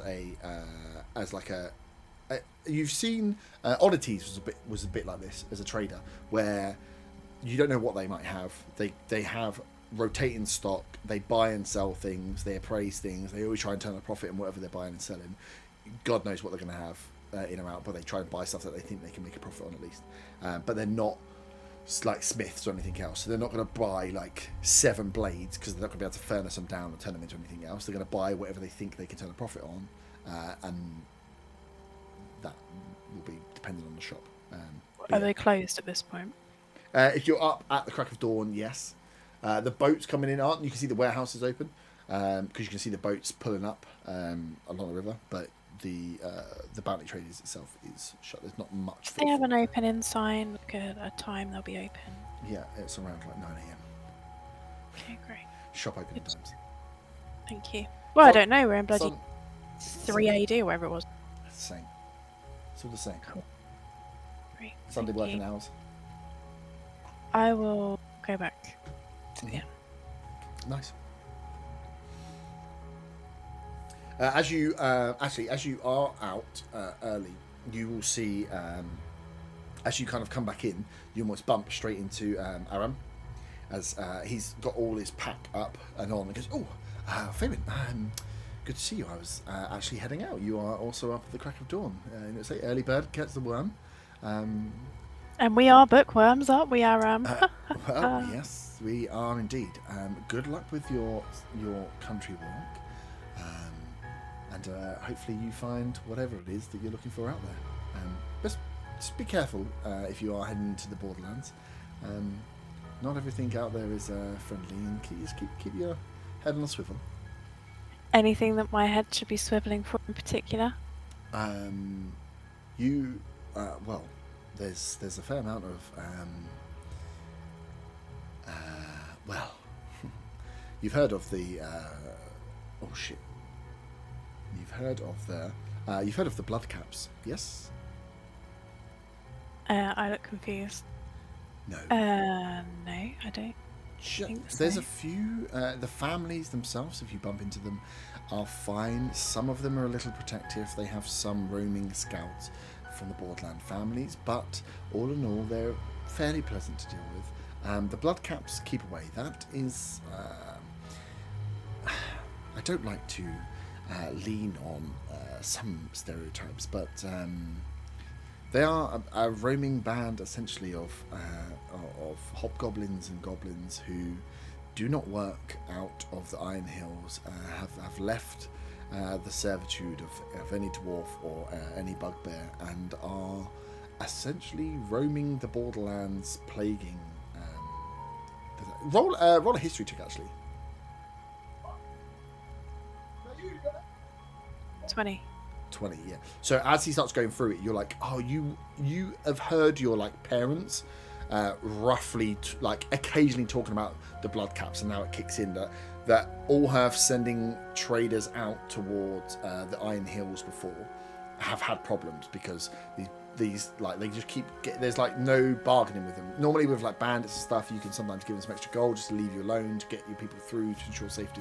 These blood caps just seem like they just do what the fuck they want wherever they want, and they can't pin them down because they just move camp constantly. They move their camp, they ravage an area like a virus, and then they move on again, and they just move around the Borderlands. So you kind of, that starts coming back to you, like, oh, you actually have heard that. And then as he's piecing together the details, he's like, yeah, just watch. That you never know where they're going to be, but just, I mean, if you hear, if you get caught by them, it's almost too late. So just make sure you're away. If you're going that way. They sound like a swarm. Yes, they're quite horrible. Yes, of course. Anything else other than the blood caps that you would suggest we swivel? I'd just be wary of people in there. Like I say, if you can find some of the, I've been lucky enough to bump into some of the thorns before, and they are helpful enough if you approach them in the right ways. They are very protective. The Borderland families, they like to make sure that they are keeping themselves safe from outsiders and anyone that may be coming in to harm or hurt what they have here. So just make sure if you are interacting with them that you do so in the right manner, but anything can happen on the road. It's part of the thrill of the travel, eh? Absolutely. Just out of character, sorry. Mhm. With the when the families got driven out of where they were, who was it that made that decision? The druids. The So druids. the druids The pushed druids them just out. yeah. So the king. So it would have been. I should make a history check for this, but essentially the king. I there feel was like the you explained war. it to us last week, but I just can't Oh remember. yeah, I think I did a bit. So there was the war, and then the part of the war being halted was the elves halting the war after many of the leaders of the like northern clans lost their leaders in one big fight. The elves halted and said, "Let's stop." The king then was made an agreement that the elves would stay in the north, and that's where they created the Commonwealth and Allhearth, which was to bring all those disparate parties together and make a country. The agreement from the king was that there would be a hard border between the two countries then, because the whole war happened because the king was trying to push north. They didn't really occupy the north, but they were pushing north because these other parties were moving in to steal some of the resources. The dwarfs kind of shit-stirred a bit as well because a lot of the resources they wanted were in the north and they weren't able to get hold of them. So the druids came in as the solution and just created a border across the middle of the country via magical means, essentially dragging life force and stretching it to create this huge border forest. There were towns and settlements and small villages all around this time that were just in the way of the border forest. The druids were kind of like, we're going to make a forest here, so you need to get the fuck out, like go north or go south. And a lot of them were offered to go to Allhearth. A lot of these were just like small farmers and villagers or lumberjacks, very small settlements, decided they didn't want to go there. So some of these families kind of banded together, and over the like 500 years have just become these kind of like, the Borderlands have become like the area for misplacements and misfits. People that don't belong in cities or don't want to belong in cities can find a home with a family in the Borderlands, but there's a lot unknown. They keep themselves to themselves and they don't really trade too much. I'm sort of with things. thinking, as and when, if we find them, do I lie and say I'm not from Allhearth? That's just why I was. Not well. Yeah, you wouldn't know until you know. To be fair, I don't think it's that happened 500 years ago. Right. Okay. So the displacement by the druids, maybe there might be a bit of a stink about them, but it means all across that border forest there are settlements, towns, like lakes. Like when he's saying there's a lake in the forest, that is eminently true because that was just a normal. It's essentially like saying, oh, imagine imagine like the Buckinghamshire area. You just went, oh, there's a fucking forest across it now. So all those towns and cities and stuff that are there all just got surrounded by trees. They didn't knock them down. They just created trees around them. So there's within the border forest, there is known to be like relics of old towns and the older civilizations from 500 years ago that were just left because the druids were like, we're creating this forest, you need to get the fuck out. Those bloody druids, what a pain. Okay, great, thank you. In that case, back in character. Thanks for the heads up, Aram. It's been fascinating to meet you. Enchanting. Enchanting is quite the word. Well, if you well, I don't know how we'll bump into each other again, because if the road decides we shall meet again, then maybe we shall meet again. But I shall be heading north along the river, aiming for the good land, the good people of the Picts in Pictland. But yes, good luck. You too. Kind of tips his little flat cap, and away he goes on his walk. He's got a walking stick, of course he has. Trots off. Of course he has. Cool. So you make your way back inside. The rest of you, as you wake up and come down, there is a breakfast buffet put on, continental style as normal. A few breads, a few cheeses, some salted meats, some fish. Again, lots of fish. There's more fish than any other meat here. And you get breakfast fish.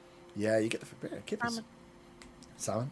You get the feel that the fish is the safe choice because you're not sure. You know that must be being caught and turned, like, captured and turned over. Some of the salted meats, are cured meats that are probably served or cut off of meat that's been served for days and days and days. But yeah, so you'll make your way down for breakfast. Zagger examines the food table looking for any crab.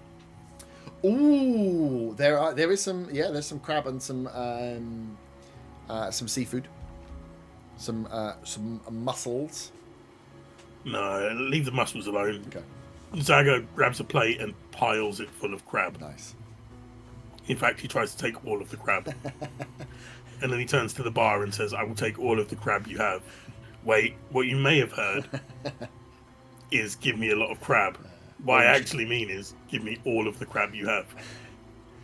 So Silas is there, looks at you and goes, that is all of the crab that we have, so enjoy. Awesome. It's a steaming pile of crab.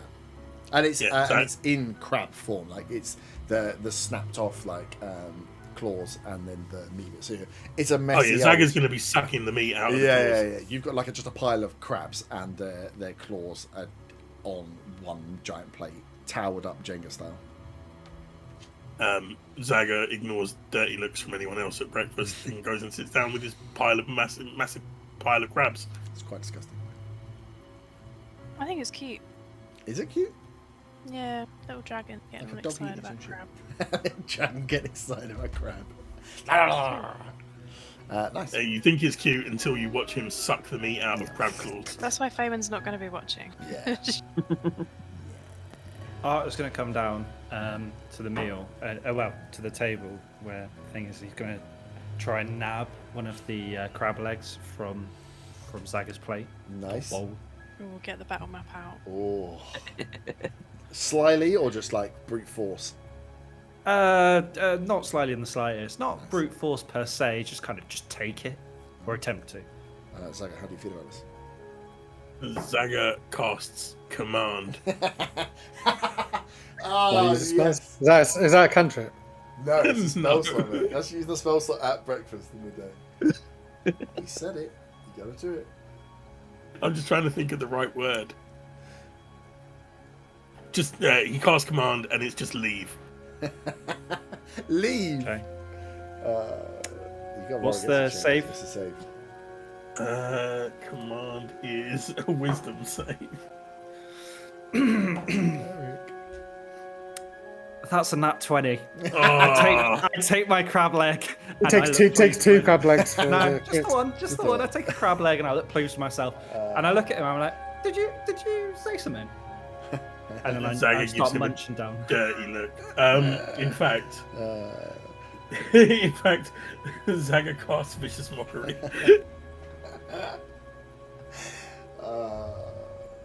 You know what? I always Stealing dirty fucking tiefling bastard with your red skin, stealing my crab leg. Fuck off! That is what's also that? a wisdom That's a save. wisdom save again. What's the DC? 14. Meets it, beats it. That's a 14. Oh, saved him again. Zaga doesn't share food. That's a cantrip, though, sorry. Yeah. Please try not to use all of your resources. I cast thaumaturgy so you can hear me chewing. Slurping out That's the crab. great. That's disgusting.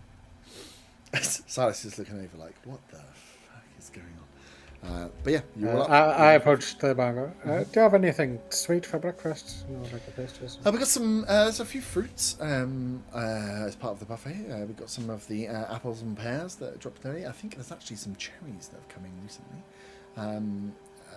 If you'd like them, but that's mainly. Is that what you're looking for? That'll do. I'll take a glass of milk as well, please. Ah, glass of milk, perfect. Cow or goat? I'll go for cow. Cow. It goes. Yeah, gets you a glass. Hands over. They don't keep the milk out because it'll go pretty nasty. That's included in the price, right? Yeah, it's like bed. It's BB. So we're not paying extra for the breakfast. No, because they assume that people would just try and dodge out without paying for stuff, so they just like include it and it's easy. So I take my fruit and milk and go and sit by the water. The river. Can River's I get a nice this refund morning. 'cause I didn't pay for breakfast? You are? Can I get a refund because I didn't pay for breakfast? No refunds. Refunds? Ha ha ha ha. Nice. So yeah, you take your fruit out. Everyone's diabetic. You take it out. It's a nice bright day. And you can see, like I said, you can see the boats from the riverside from where they are here. You've got the bridge to the left, which is you can see now why the bridge is so large. So it's like a big hump because the middle kind of canal portion is where these boats come in. You can see the boats come in. They're like slightly larger canal boats. You can see that they're not too deep. They're imagine again how you would like transported, how the canals were used in England before for transporting goods. So they're like wide boats, not very deep, don't go very fast, and you can see where some of them have passed through, and they're up by that warehouse now. Nice bright day. River is running quickly. You are watching them as they come downstream. Going upstream must be a bit of a chug for them because of the strength of the river. But it's a nice day.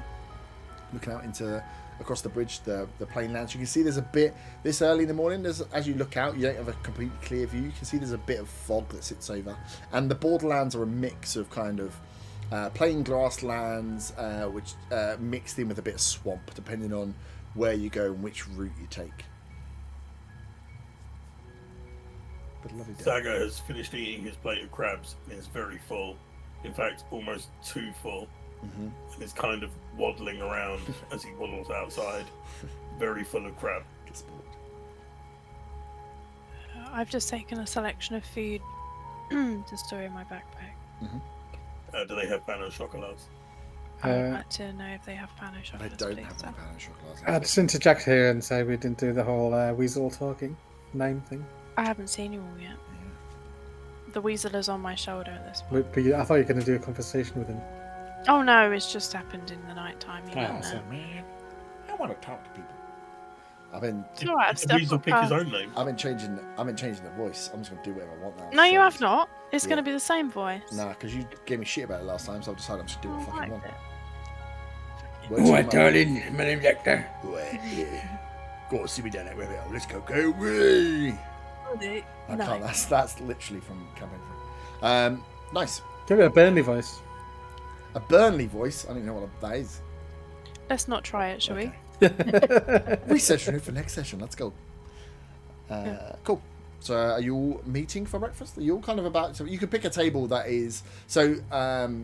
Where the big windows open, there's tables that are closer to the outside bit. So, Corin, you could quite easily be sat on the floor, kind of out by the riverside, only less than 5 foot from a table where the rest of your Yeah, that's party fine. is sat.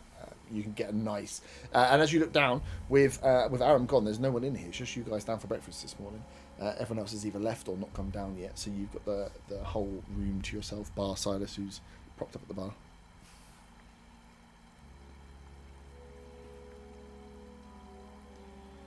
Are you? So, what time are we thinking of heading out? I mean, as soon as possible is probably best. I start standing up. Finished my breakfast pretty much and just pretty much sunbathing at the minute. Mhm. Before we go anywhere, I would like to provide you all with an update.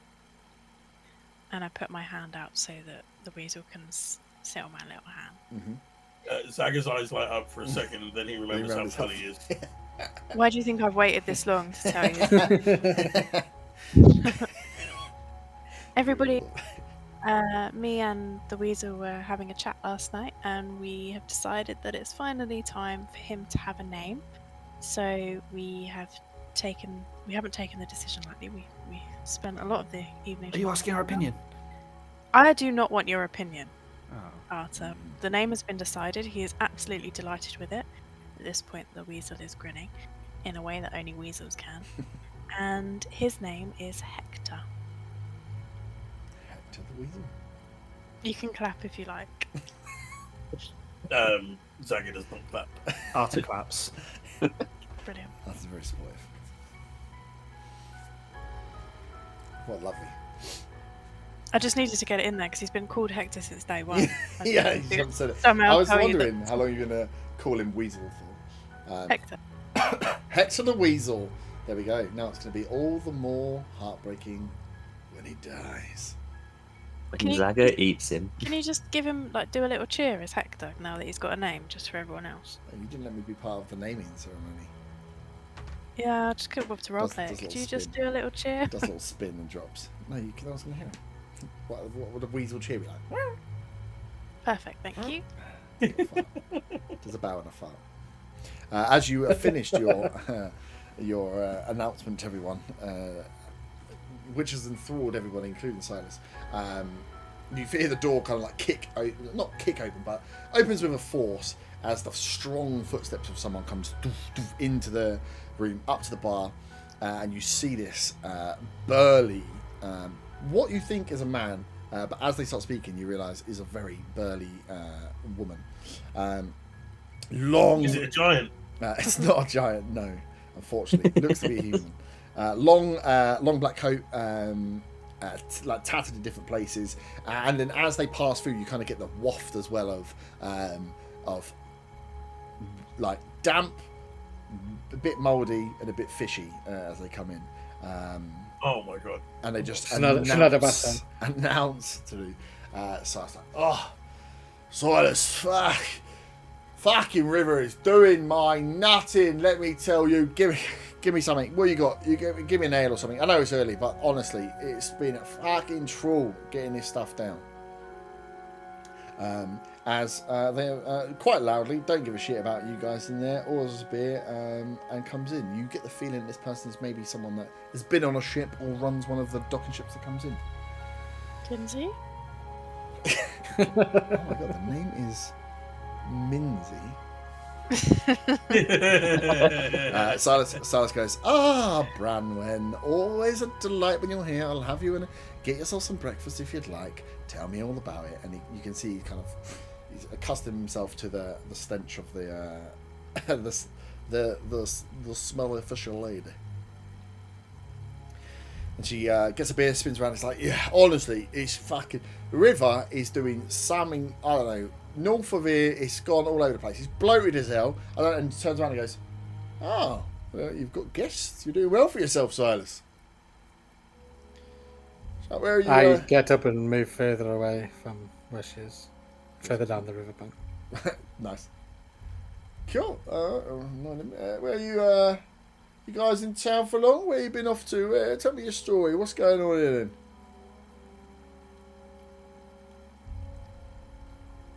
We're just heading off into the Borderlands. Oh, off into the Borderlands. Very nice, very nice. Anywhere in particular? Just out to go and get yourself fucking killed? Or are we on a little adventure? What do we got here? I mean, Mike, tell me what you want to know. I know the people that pass through here. I'm just interested in talking to a couple of people. I've been on that boat with a load of shithead other sailors and crew in there. Just nice to have a conversation with someone else for once. Yeah, we're going into the Borderlands, like he said. I can't remember where or what for right now, but that's what we're doing. Well, that's always a good plan. Just wander blindly to the Borderlands. Good luck with that. I mean, that's what we're best at.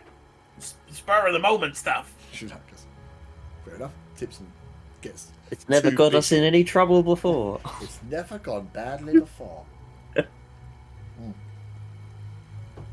Two big old gulps of a bit. She's like almost 3/4 of the way through this beer now. Well, have fun with that, I suppose. Which way are you headed? Well, I'll be staying here for a bit, dropping this cargo off, and then we've got the slow fucking trudge back up the river. Is that the way we're going, guys? Don't look at me, I know nothing about the Badlands. We're going across the bridge and then into the Borderlands. We don't need to go back up the river. That's not the way we're going, okay. No. See how little I know about the Borderlands? I called them the Badlands. Wait, aren't you the one that's actually wandered around here before? Maybe once or twice, or 10 times, or 20 times, or most of my life. Uh-huh. Fucking crab leg stealer. Uh-huh. Nice. Well, I mean, it sounds like you're going to have a whale of a time wandering around the Borderlands. Just, be careful. If you're going to make sure you're hiding all your valuables, unless you're willing to fight for them, of course. Yeah, if you're just going to go wander in, fucking be my guest. Just, keep your head on a swivel. Maybe we'll see you back here again. I'm sure you will. My head doesn't. Not with that fucking stink, we won't. She looks back and goes, hey, it's all part of being on the barge. I'm sure you've got quite a stench yourself, little man. Aye, fucking soap.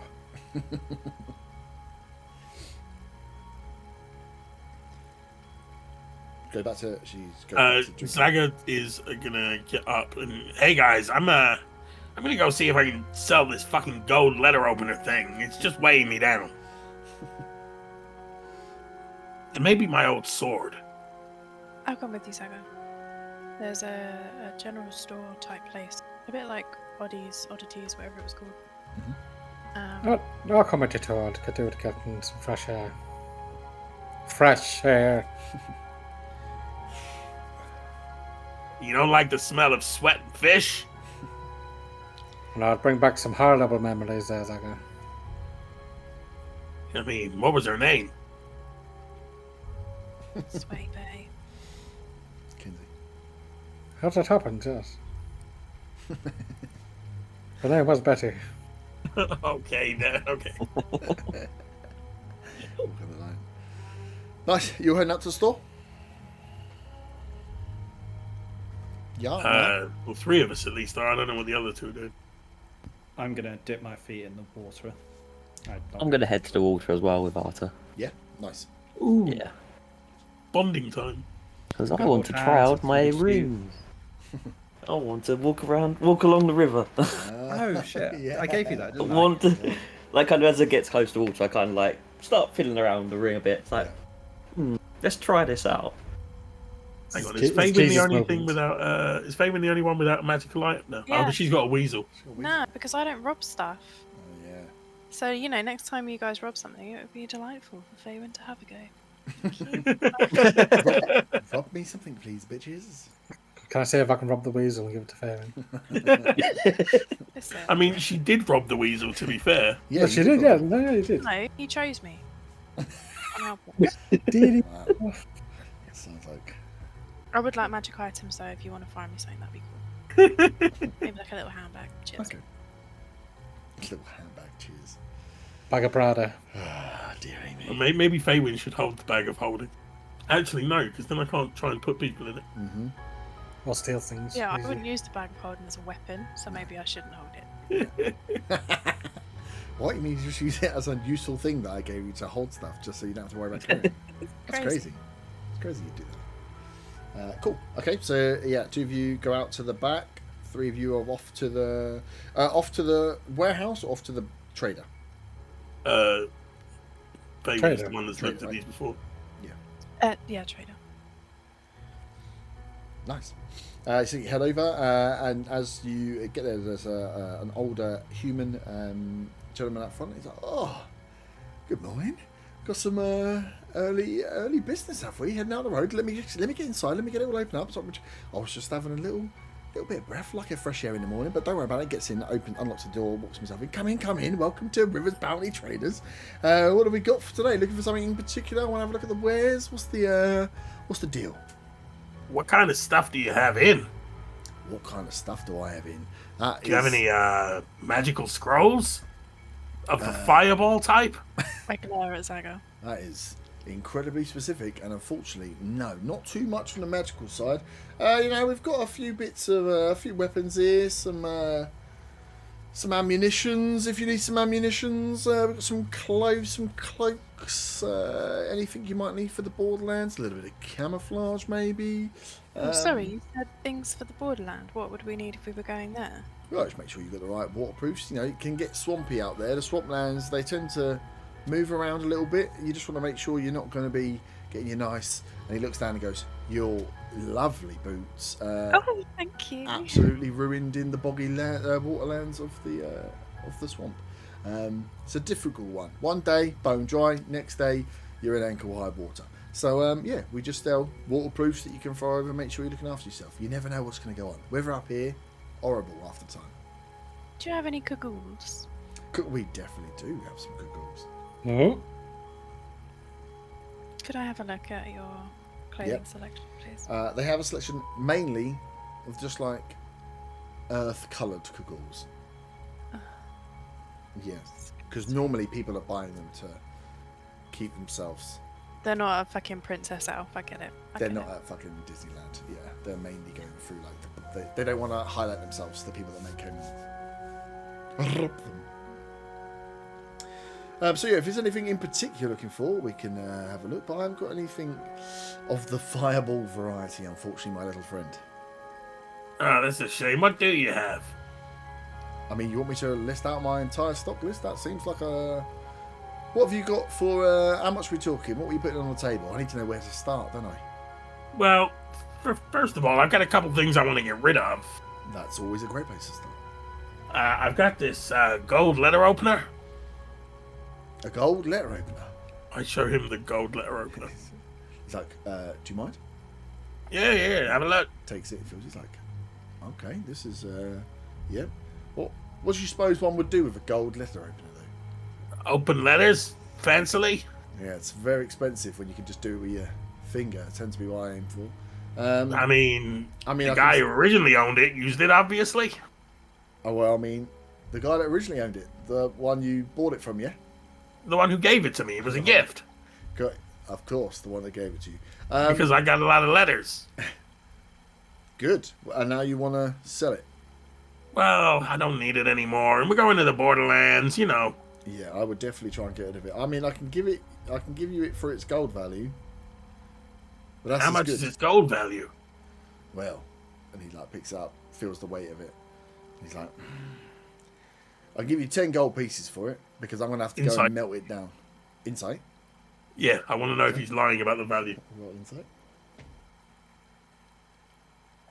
2. 2. You feel like that's the value. You look at this man.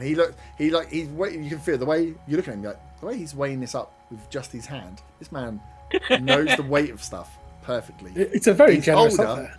and he's like, this is a bloody good offer this man's offering you. Also, you've got no frame of reference for a gold letter opener.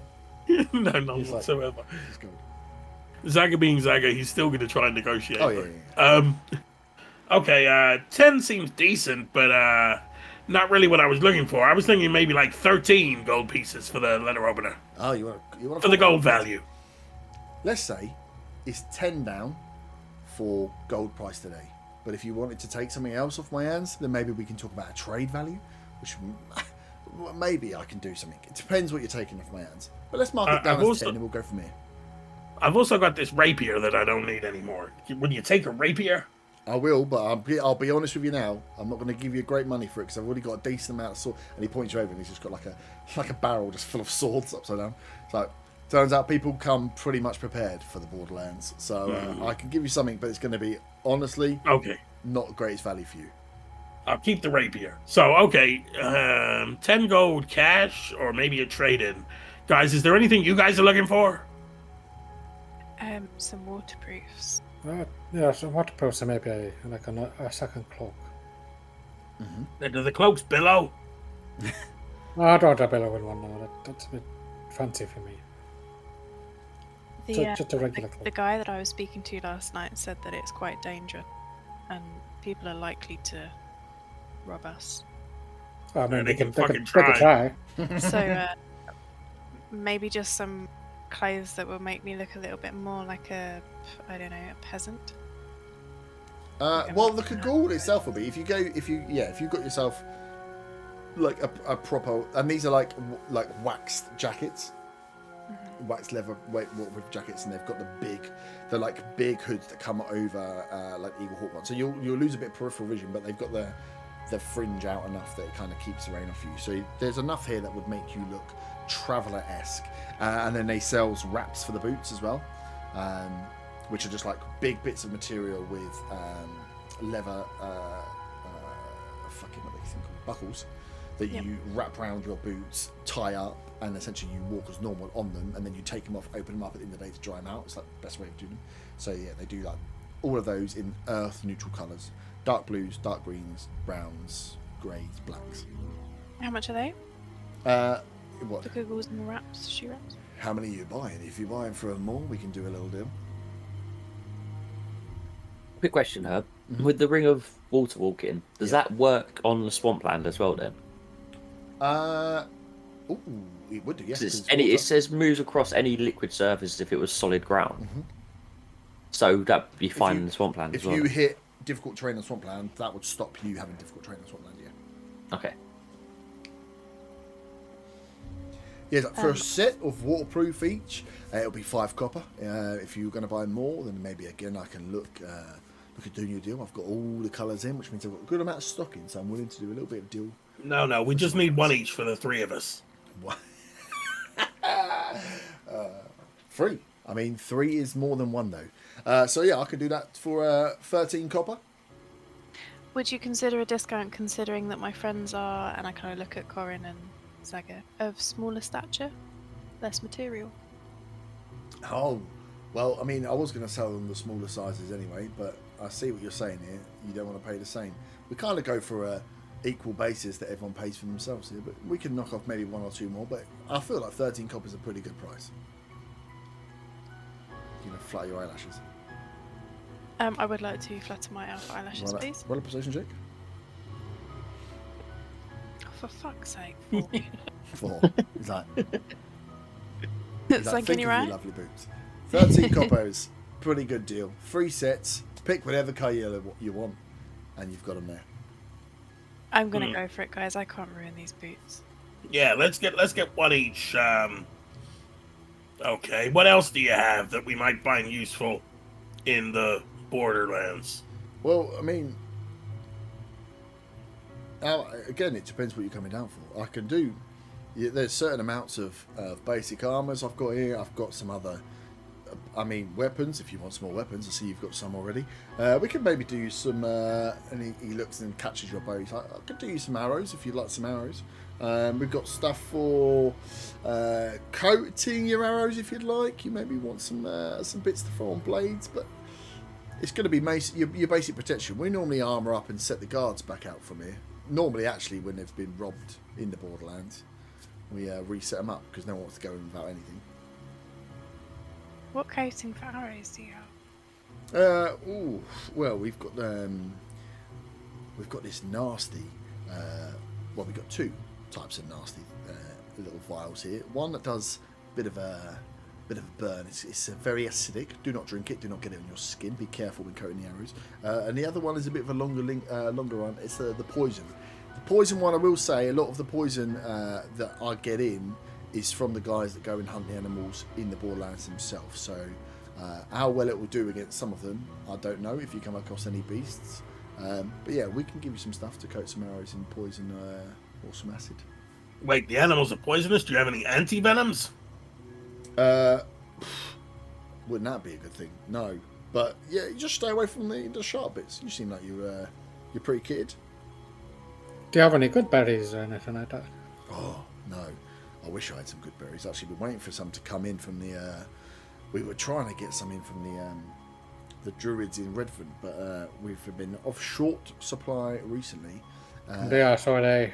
Yeah, it's not good for that sort of stuff. We can maybe do... No, I don't think I've got anything in back. Give me a second. Baywin, do you want that acid stuff for your arrows? I'll take the acid if anyone doesn't. Unless you got more than one. How much are the vials? Vials of... Give me one. Where have we got them here? And he goes through and pulls out to find this little box. You can see there's like a secure box where they're like within like a felt lining to make sure they don't smash or break. They are... Where is my... So, we do them in different sizes depending on how many you want. 25 gold pieces for 1 vial. That'll let you get up to 4 coatings. And then we 4 sell them. arrows. 25 gold pieces. For I 4 mean, it's very- coatings, would be 4 Very arrows, good. right? Yeah. Like that. No, that's a bit pricey for us, I think. I think it's okay. Do you have any empty vials for sale? I could use some empty vials. Yeah, that's easy enough. How much would empty vials be? No, how many are you looking for? Say 5? 5? Pack of 5, 1 silver. Yeah, I'll go for that, please. Cool. He goes and pours out, shakes one, gives you the lids as well, yeah? Oh, of course, thank you. Squeezes some lids, pops you in, and gives you. He goes, "I'll throw you a little case." And it's a really small, almost like a cigarette case, but like slightly thicker, rigid, that they just slot in. That was 1 silver. Do you have anything totally useless? The kind of thing that if you gave it to somebody, they would be insulted. I mean, I'm a little bit insulted you're asking for something like that, but I kind of get where you're coming from.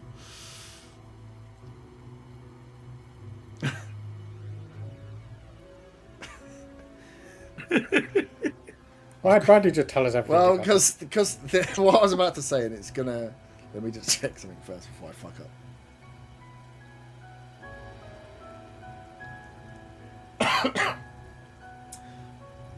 Well, here's a story for you. I've got this bag of beans. Some say these beans are just useless.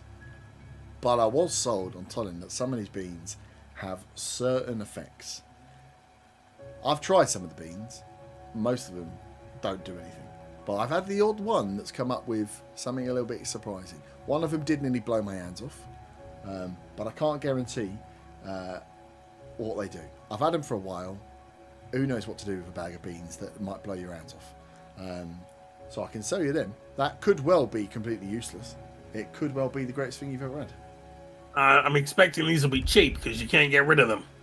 You asked me for something useless and you seem like you're into it. So I'll be able to do you a deal on them, but nothing is cheap. Like I say, the option to blow something up is wanted by a lot of people. What kind of price are you thinking? Well, I mean, you see him like looking at me. I can give you, well, it's a big bag of beans. I can pour you out some beans. We can do a deal for a certain amount at whatever price you want. 10 gold for 10 beans. What the? No. You said these are absolutely useless. You've been sitting on them. You don't know what to do with them. Nobody's buying them. Nobody's buying 10 beans for 10 gold. You never know what I might do. I will take the bag and the cagoules for the gold letter opener. How's that? The bag, 10 beans, the cagoules. No, not 10 beans. The whole bag. The whole bag of beans? There's no way you have none. The whole bag of beans. He lifts up. This bag of beans is. Let me see. It's a decent. It's not like a small bag. It doesn't have many. Whole bag of beans. Okay. Let's do the trade. You can get rid of it now and make a profit on it because I'm sure it's more than you paid for it. Well, let's say maybe I was in the inn and I maybe made some bad decisions, which is why I don't go to the inn and make decisions on buying stuff anymore. Roll a persuasion check. Is a 26. You can see him looking at his the beans top. like, fucking good. It's like, all right, we've got a deal, my friend. He leans out. Awesome. And I've got the cagoules for the three of You us. got the cagoules, yeah. So you got 3 cagoules sets and a bag of beans, and you've got rid of your letter opener. Cool. Can I just check if there's any scrap pieces of cagoule material? Just This is a trade-off. There's no A hectare. scrap pieces. maybe, No such thing as scrap pieces. or just like I don't know, like it's just a scrap piece of material that you're not using, preferably waterproof. Are you asking the man for a scrap Little piece of baby material? hat. I'm asking him. Oh, okay. Do you have any waterproof weasel Yeah. costumes? Yeah. Oh, well, next they're going to be dressing dogs. Fucking hell. Of course, I can get you a little bit. And he rummages back and pulls out what probably was like an umbrella holder. Yes, perfect. He's like, I don't know what this came from, but you can have this if you like. Thank you. On the house. I have sewing because you've been kit such a as good deal. Oh, thank you. I'm gonna make that into a little outfit for Hector, kind of rad. Thank you. Cool. Those that are on the riverfront. Anything you guys want? I mean, I'm assuming Von's testing his ring. Yes. I was about to say, Jesus Christ. Yes, for want of a better phrase, I am testing my ring. Nice. So Is Arthur helping with that? it's No, D&D. Arthur's standing watching Von Van. Uh,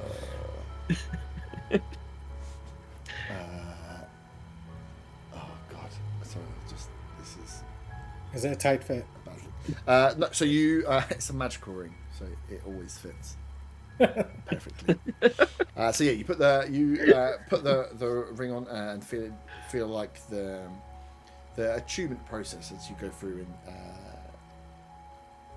and the sense isn't like an odd one, because you're trying to like, how would this, like, how am I going to know that it works? What's going on? Like, how do I check? Like, do I feel that much different? And you don't feel too much until you get close towards the edge of the water, and where you would normally feel like you brace yourself for like a slow decline down, where the bank is almost like not like the beach bank, but you can see where the mud is wet, and you'd normally leave heavy footprints and start to sink in. And as you get there, you just feel like you like kind of bounce off it, like a slight spring, and then you take your first step as you start to Jesus walk out onto the river. There's still a bit of whilst you can't fall in, there's still a bit of like bouncing, because underneath the water's moving, so it's a little bit like it's slippy almost, but you don't have to do too much to maintain the balance. You are just stood on top of the water as it kind of splashes and rushes around you.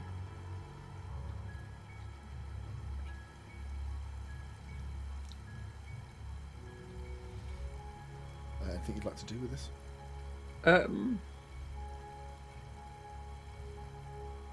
No, I'm just gonna like run across and run back across to the other side of the bank. But cool, this ring is very useful. Mm-hmm. Yeah.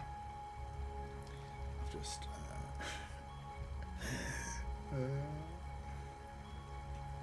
horrible things I've done. Cool. So yeah, Arta, yeah. So you guys there. If there's anything you guys don't want to do, then yeah, you finish at the shop, and you guys can come back and meet your friends. As Von is having a nice trot up and down the river, floating above the water, well, walking on the water essentially.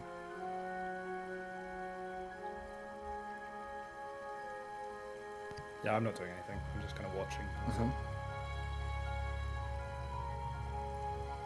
waiting for everyone to come back so we can leave. I'm putting Hector in his jacket. I've just seen the picture. So cute. You just googled pictures of weasels in jackets. I'll be honest, I don't even know what a cuckold is. It's like a pullover. It's an anorak. Yeah, pullover waterproof. You just 3D. You AI. So it's a good thing you don't know what it is, because you don't have one. Yeah, you don't have one. That's fine. Because you stole a crab's leg. Can we make a character? That's some for beans for you, though. Hector? Oh, what? Okay. Yeah. What's this thing here on screen? Just a little one next to my Yeah, face. definitely. We use that one of them in the water jacket. Yeah, thank you. Nice to see you guys finish. You do notice as you come out of the inn as well that you see your horses have been brought round and tied up where you'd left them before, so they're almost they're ready outside. They've been fed, watered. One of them takes a giant poop as you walk past. It's Rocky. He needed shit early in the morning. Are you making your way, you three, back into the inn? Yeah, back to the other two wherever they are. Nice. So yeah, you pass through. Silas gives you the nod as you kind of pass through, and kind of gestures in the direction to outside. And as you get out off the balcony, down to the riverbank, just a little way down on the left, you see Arta sat out. And that's when you notice Von walking around and kind of testing himself on the actual river himself. I'm gonna shout over to him in Elvish, like, "What are you doing?" Let's get back in Elvish. Just trying to work out how this ring works. Come look at Hector's jacket in Elvish. I go up to Arta and offer him a bean. Ooh, a present! Thank you. Yeah. And I put it in my bag. Nice. You're not gonna eat it? Oh, we just had breakfast. And I don't know if beans go with crab. Oh, fucking crap, Steve. Bastard. I walk away. How do we know if the bean has any effect? I guess we just wait for him to eat it. Or explodes in his bag. Yeah, so the beans. Well, these are. So as you get the bean out and hand over to him, you see that, and Arta, as you look at it as well, it doesn't look like it's not like a baked bean. It's not an appetizer. It's dried. So as you're looking at him, you. Yeah, kind of like eating seeds, or It would be dried like fruit. exactly like eating seeds. So as you look at it, so roll a nature check, Arta and Zaga, or anyone who wants to have a look at these beans. 8. 8. I want to look as well. Yeah. I got a 22. I got a 9. Okay, so yeah, with the 8 and the 9, you're looking at they look like dried beans. They look more akin to seeds than they do of like fresh beans that you've had either like boiled or roasted or whatever else, baked beans. So they don't look as appetizing to eat. With the 21, however, you can see that you know that when beans are dried like this or seeds are dried like this, it's to preserve them for planting. So that you would look at this, and your first instinct was like, oh, that's something you'd put in the garden and you're going to grow something from it. That's a planting bean, obviously, but that's not obvious to everyone. I don't tell them that. Okay. Wait, are you saying we could grow explosives if we plant these beans? I mean, he doesn't know what they do, but he just said they blow up. But you could potentially plant them and grow stuff. Got a bag of magic beans. I'm going to grow a beanstalk. Alright, Jack. With my sword. There is, yeah. I had it written down from ages ago, and I was like, oh, that's cool. And now I've looked at it. Oh, this is bad. This is bad. This is Oh, bad. brilliant. Yeah, we're definitely going to do something with If- these at some point. If I wrote this down and wrote down all the items of these things, clearly before we played any sessions, and I realised how you guys play. So yeah. We're going to be going on an adventure. But yeah, no. So there's, as you look at them, yeah, you would. They don't look that appetizing to eat. You could try and eat one, and we work out what the fuck happens with that. But they more look like, as Faven has seen, that they look like dried beans that are there for planting and seeds. We don't know this. They look like seeds that you eat. They look like seeds that you eat. Yeah. You've probably never grown a sunflower from sunflower seed. You've probably just eaten. And then I walk away from Arta now that he's got the seed on him that I hope is slightly explosive when he eats it. Is this where my resistance to fire damage is going to come in clutch? Potentially. I've forgotten about that, to be honest. I just want revenge for the crab's leg. The fire damage is it force damage? I don't know what's going on, do I? Depends what you do with a bean. Maybe you just get nourished. Well, anyway, we've got the Kagools. Bonbons learn to walk on water. Yeah.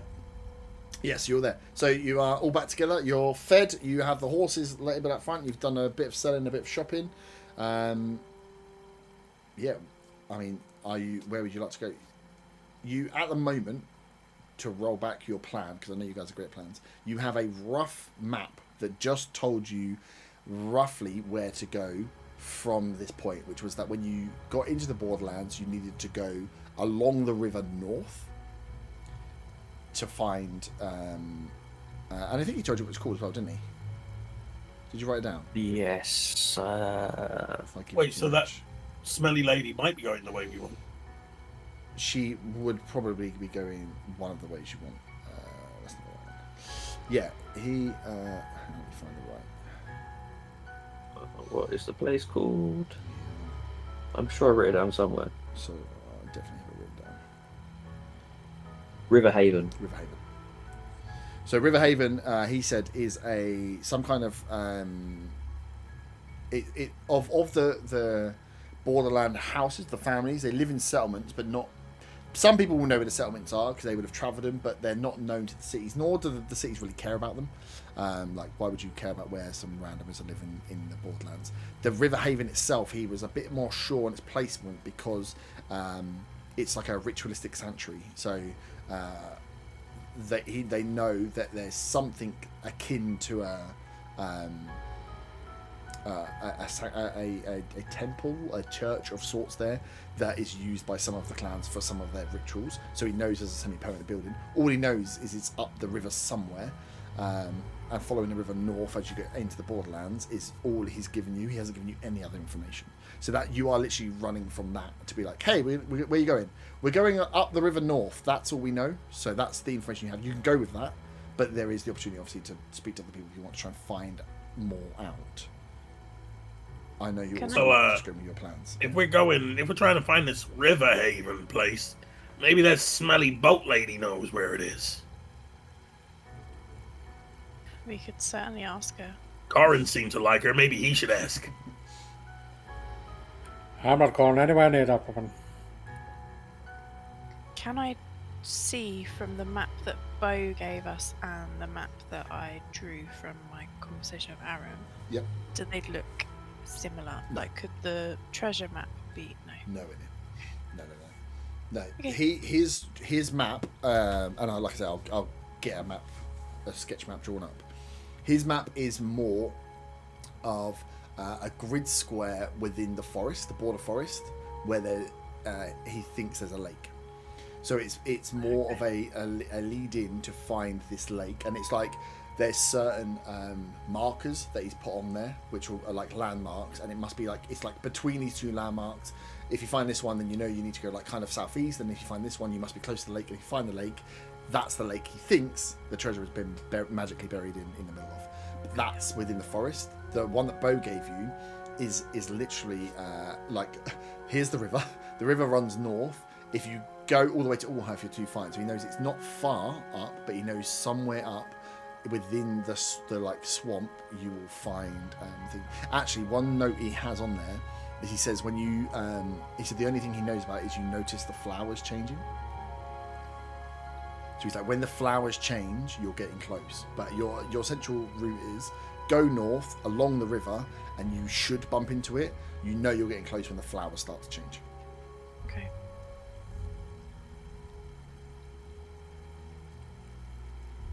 So you can go with that. You can just start trekking up if you want, and we'll roll checks from there. But there is the opportunity that there are people that run the river or live here or may have heard of stuff if you want to do more before. Who wants to speak to the smelly lady? I nominate Otter.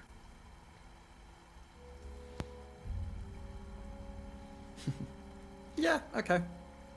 What am I saying? Wait, no, we actually want information. This may not be a good idea. Vaughn? I was hoping you'd say that. I kind of go back to what I was doing before, which wasn't really much. Just looking at my nails, just kind of chilling. She's also not in the inn anymore. As you guys came in, she wasn't there anymore. Usually, when we need something done properly, we get Bonbon to do it. Yeah. So, did any of you see where she went?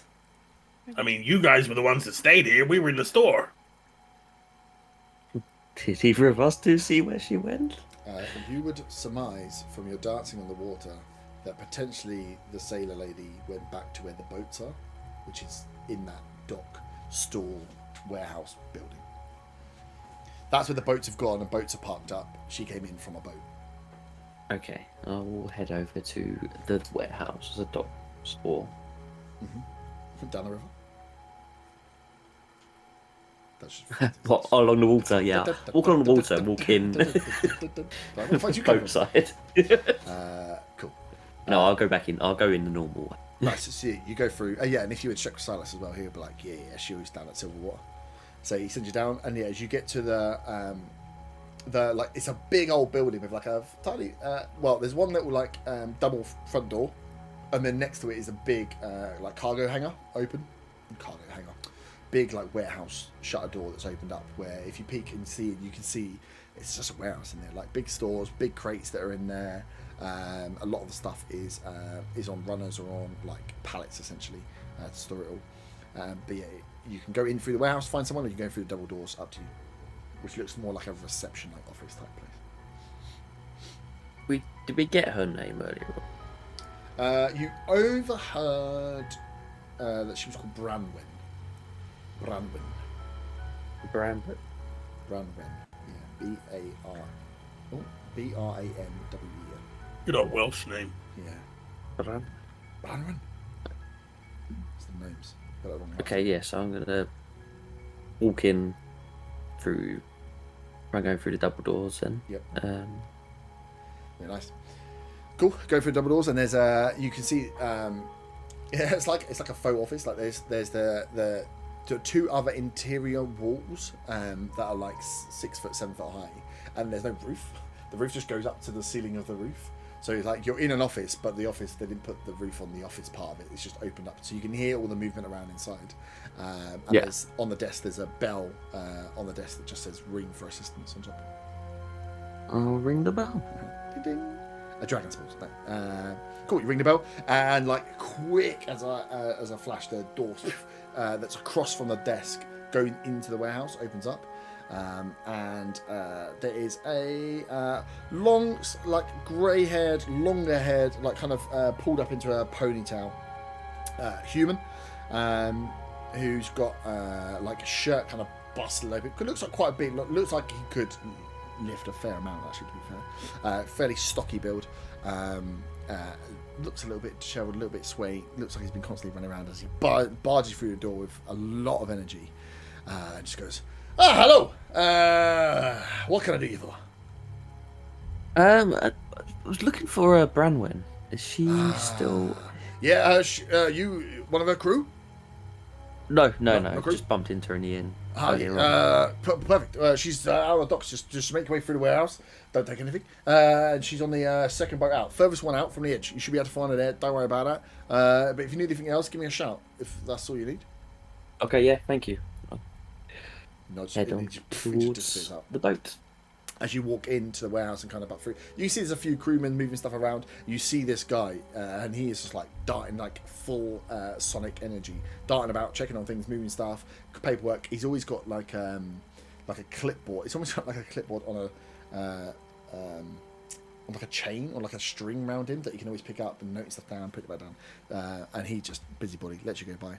And you make your way out. You see this the two big wide canal boats, much longer canal. These are big in length but thin compared to like a seafaring ship, the ones you were on before. Just big enough that you can see that they kind of go through the bridge at that width, but they're long. And as you get around to the ship, you can see a few people moving some bits around, taking some stuff, but the main deck of it's been cleared. And towards the back of the ship, you see Branwen kind of shouting at some guys. She's walking up and down. She can't see you. Sure. Head down to the ship. Like, So, Branwen, can I ask a quick question? you want a job? I mean, we're pretty empty right now, but if you need a job and you're good with your hands, we can give some people some jobs, maybe. I don't know. Just like kind of checking out your arms, like, you strong enough? Yeah, No, I'm not looking for a job. Just wanted to ask. You know this river well. And obviously you're heading back up north, as you said earlier on. Do you happen to know where we can find the River Haven? Oh, I thought you were going to ask for free passage then. That's even better. River Haven. Not exactly, but I've got a good inkling of where it is. In fact, actually, River Haven is...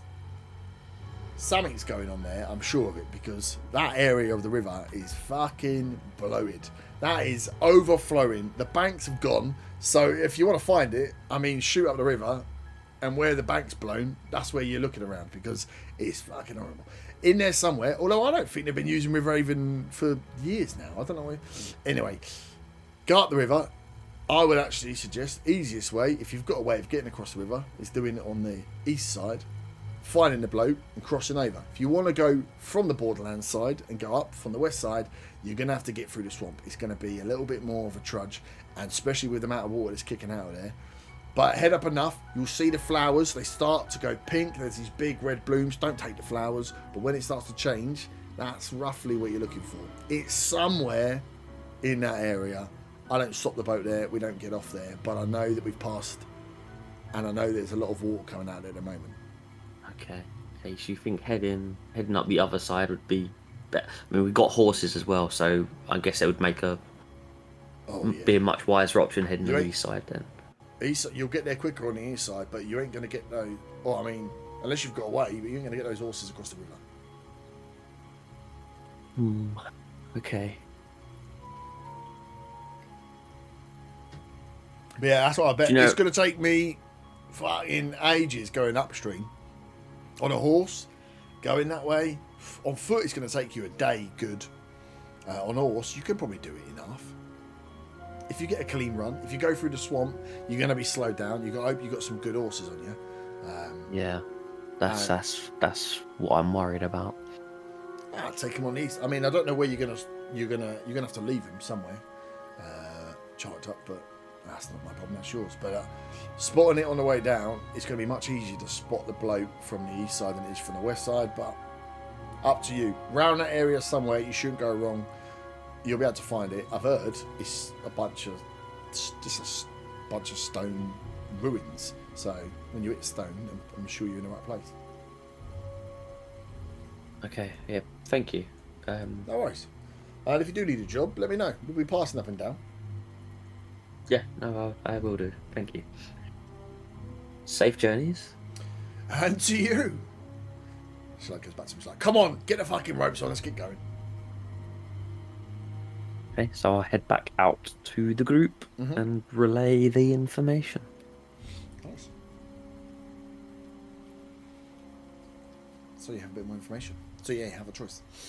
You can run up the river, the side you went, the side that Aaron went. He kind of went north, which is like tracing the river. Again, not a proper path, but you know you can trace the river up. Or you can cross into the borderlands and go up.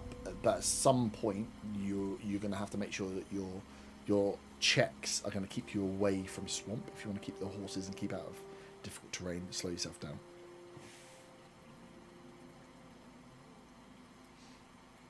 So we have the two choices. What does everyone think's the best way to go? I mean, what can the horses do? I mean, the horses should be able to do both, really, shouldn't they? They can do both as long as you do it. The swamp bit would be where they could get bogged down. They'll still get through it, but they won't be as effective. Well, I suppose we're on a bit of a clock here, really, aren't we? You know, your friend Yes. Meadow. You haven't talked about her much recently. I've got a new I suppose friend. you've probably just been composing your thoughts. Of course, I can't get too emotional about it or I won't be able to focus as I pull Hector's raincoat over him. I can't focus on anything but Hector. Well, These fucking horses are more trouble than they're worth. Why did we pay all that money? I will, on behalf of the horses. So the horse is essentially half any foot travel. Yeah, so either way, there'll be half in our foot travel. Yeah, either way, they're half in. So if it's a day walk, sorry, I say a day, a light day. So you're talking like it's like a 12-hour hike to get up the river. If you go on the inside through the swampy part, you could get caught out if you don't place yourself well, which would slow you down even more, which means you'll be getting there at night. Remember, you can't long rest. You can rest wherever you want. You can't long rest unless you're in somewhere that's deemed safe. So unless you're gonna run into a stop or find an inn or find something else, you will be just resting out, which gives you the chance of having your rest broken, and you'll only get what is deemed as like the short rest benefits. If we're taking these horses, then we have to cross the river, right? We can't cross the river further down with these horses, by the sounds of it. Yeah, so I guess swamp way's the way to go then. They're hefty horses though, aren't they? They're strong. They could. She's saying she don't think you'll get the horses across. Horses can swim. It's just, do you have? If it goes wrong, like let's be honest, she jumped across a thing and fell in the water and then had to try and save herself. Well, mine's fat as well. That's what I'm thinking. Yeah, the horses will swim, but this is a fast-running river. Like the boats themselves, they don't tend to carry cargo upriver because it already takes them so long to get the boats up. So it's mainly a case of, do you want to get there quickly, have to find some of the horses to get across, or try and get them across, or do you want to come up on the inside where it'll be easier? You can keep the horses, but you might lose some time. All you're going to lose in time is that you might get there at night, or you might have to stay over at night right, without somewhere safe, which then gets you into... This is more danger. This is a big part of where you're going to be travelling through the Borderlands now, is going to be this judgment of how far do we travel before we stop to get as safe a stop point as possible to... anytime you're not sleeping in an inn, there's chances that, well, how quiet were we got there? Did someone see us? Do we get ambushed by this? Or do wild animals get us? Or whatever it is. There's always that risk. So you've got to be just planning your travel based on how quickly you want to get there, how safe you want to be. And can the horses walk on water if Bonbon's riding them? No, I don't think it works that way, Zaga. What if we give them the ring and like we attach it to their hoof or something? So anyway, Swamp Way, yeah? Put it on a fucking horse. What if we just give the horses wings? That's what I've been saying. I can give the horses guidance, right, when they're trying to cross the river. You could. There's definitely ways of trying. Like if you feel like between the equipment you've got and stuff, you've got the ingenuity to get them across. You can definitely try it. That was her opinion. Was that she wouldn't try and ford that river with horses. But you could try it. You could on the way up look for a lower point. There's loads of different ways to take this. This is like a different way of playing for you guys as well. I thought there was a bridge. There's a bridge where you are. There now. is right next to us. So you can go over the bridge now and go up on the swamp side. The swamp side will have no one's got favoured terrain of plains or swamp, so you'll be everything you didn't have to do in the forest. You'll be doing here. So you'll be rolling to make sure you stay out of the swamp land and stay on the straight path. If you hit the swamp land, it's going to slow your time down. Do I get any bonuses considering the, Lands? I would recommend that you roll a lot of... Well, if you're rolling for checks, so we'll do a couple of skill checks, that you are rolling one along with other people in terms of perception, looking for specific things like markings. Essentially, you're looking for like trail markings that are, I'd say secret, but not necessarily secret, but they're not known to everybody. Whereas as others will be using things like nature and survival to pick the right route. Cool. So, yeah, it's up to you guys. Nothing too bad. I mean, if I'm going to kill you, I'm going to kill you either side. So. I say we go Swamplands then. It's the simple. If we don't want to get all the way up there and then work out we can't get the horses across. At least this way, we know we can get the horses up there. I say we follow our glorious leader. Sure. Agree. Bon to the rescue. Nice. So you saddle up, you've got your bits, and clippity-clop over the bridge. As you clippity-clop over the bridge, you see that Bramwell and her ship is just starting to leave, and you can see how slow it is. Seeing as some of the boats, I think Corin, you'd have seen one of the boats come in, and Fabian this morning. But yeah, seeing the boats come up, this is like a slow, just that's going to chug. That's going to take twice or three times the amount of time it took to get down to go upriver on this part of the river here. Actually, yeah, you trot yourself over the river into the Borderlands for the first time. And like I say, the Borderlands is this mix. It looks a lot like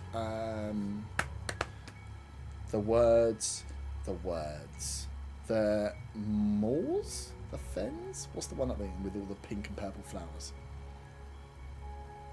I think it's the Yorkshire Moors. It's the Moors, right? Yorkshire Dales. Yeah, it looks a lot like that. So, like slow undulating hills, looks fairly flat as you look out. You can't see that this looks just like essentially grassland, long grassland, lots of wildflowers here, lots of purples and pinks as they run out. Strong smells of like grassy and pollen and just slight bits of damp as you're walking around. But you notice on the path, you can see the path as it runs. It starts as it comes off the bridge, and as you start trotting out, you can see that one path goes up to the north, one carries on, one carries out. And as you start going to the north, you start to see the path split off, and then one of them looks to be slightly wetter than others. And you can see how quite easily the routes are being changed just from general look. You're like, well, if you've got one path going north, why is it split into three and then split back? And it's because, well, it was it might be boggy here one week, and the next week it's boggy over here. And the land itself and the swamp almost moves about the land quite regularly. So trekking through this is one for those that know. And even if you know the routes, you probably need to know 3 or 4 routes, because you might get caught one time and it's completely swamped out. You've got to go around a different way. You can lose hours.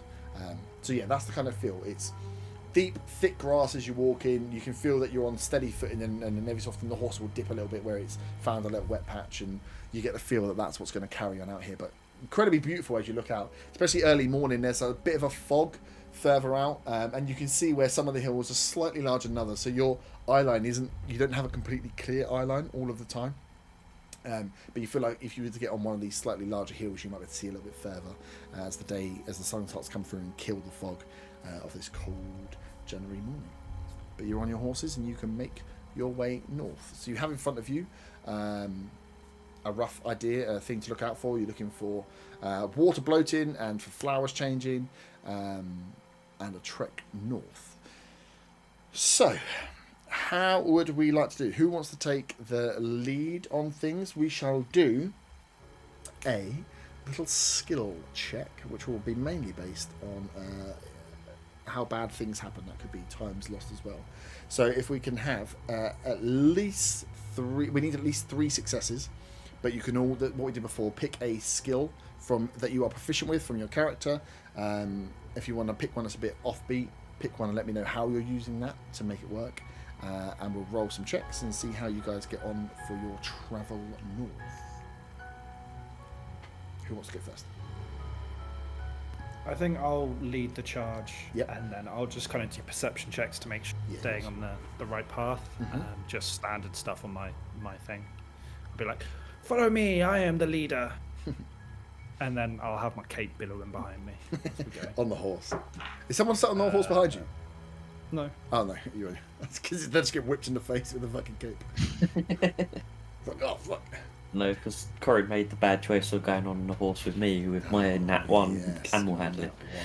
Do we have to do another animal handling check again? You've had one day of riding, so yeah, give me another handling check just for. So you already with the animals, those that already passed the other ones have kind of hit their first check anyway. Slightly better, 10.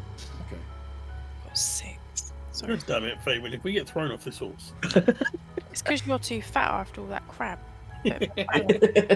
Oh, that's a good point. I'm still full of crab, and now I'm bouncing around on the back of horse. I'm probably starting to feel quite sick. Yeah.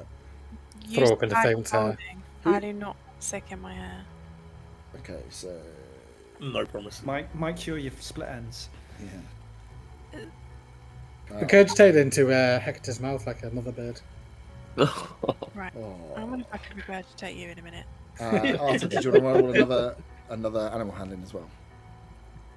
The perception check was 9, by the way. Okay, nice. Handling 17. Nice. You feel that you and Thunderhoof have got a pretty good thing going on. He responds well, and as you look and you feel that he's responding well to commands, like that this is a well-trained horse, and that maybe that this horse had a life before being a draft horse that was maybe a little bit more combat orientated. Seems to be very steady and very quick to learn. 9, cool. So we'll just rank them all up and then I'll go through and tell you what you know. Who would like to go next with a skill check? Are we allowed to ask what each other has on? Yeah. Between yourselves, split your skills. So we can only take 1 for each. Yeah. But pick the skill. If you don't want to roll, you don't need to roll. You need for success to go. You really want 3 successes from the 5 rolls. Zaga is going to try and talk to the horse as Fabian is riding it badly to persuade it to, keep an eye out for dodgy ground and things like that, and that be sure-footed. That's going to be difficult because the horse doesn't know where you're going, right? So this is more for a check for animal handling stuff we can do if you want to support the animal handling. But this is more for you are starting a journey you need to get to your destination without like missing. Oh, okay, something. right. So right. it's what you're going to use from your skill set to help with the journeying to get you there on time without any danger. So it could be like, okay, I just want to look out for danger or look out for signs of stuff, or I'm going to use survival or whatever. If you've got nothing that you don't feel, and that's what I'm saying, if you've got something that you're proficient in that is like a little bit like this is like a sideways angle, like explain it out, and yeah, we can make something work. I was thinking about using survival, but obviously if other people... I've only got +1 to it, so... Yeah, I'm only +2. Go for it. So go for survival. Okay, yeah, so... Yeah, I was going to use survival just to try and look out for what look like the boggier patches on the ground, and so we try and avoid the more swampy sort of areas. Yep.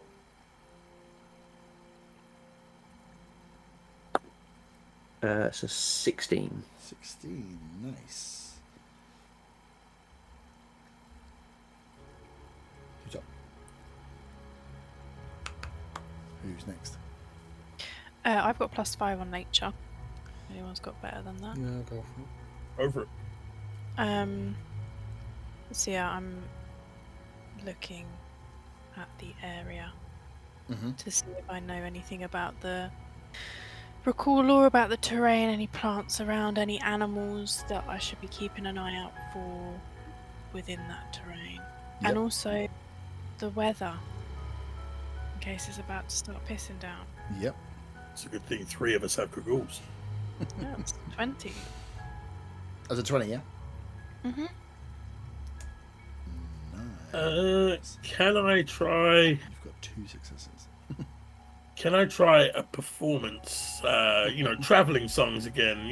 Just to keep people's mood up and to keep them focused on the way ahead, and stop them from sort of just drifting off and losing focus and things like that.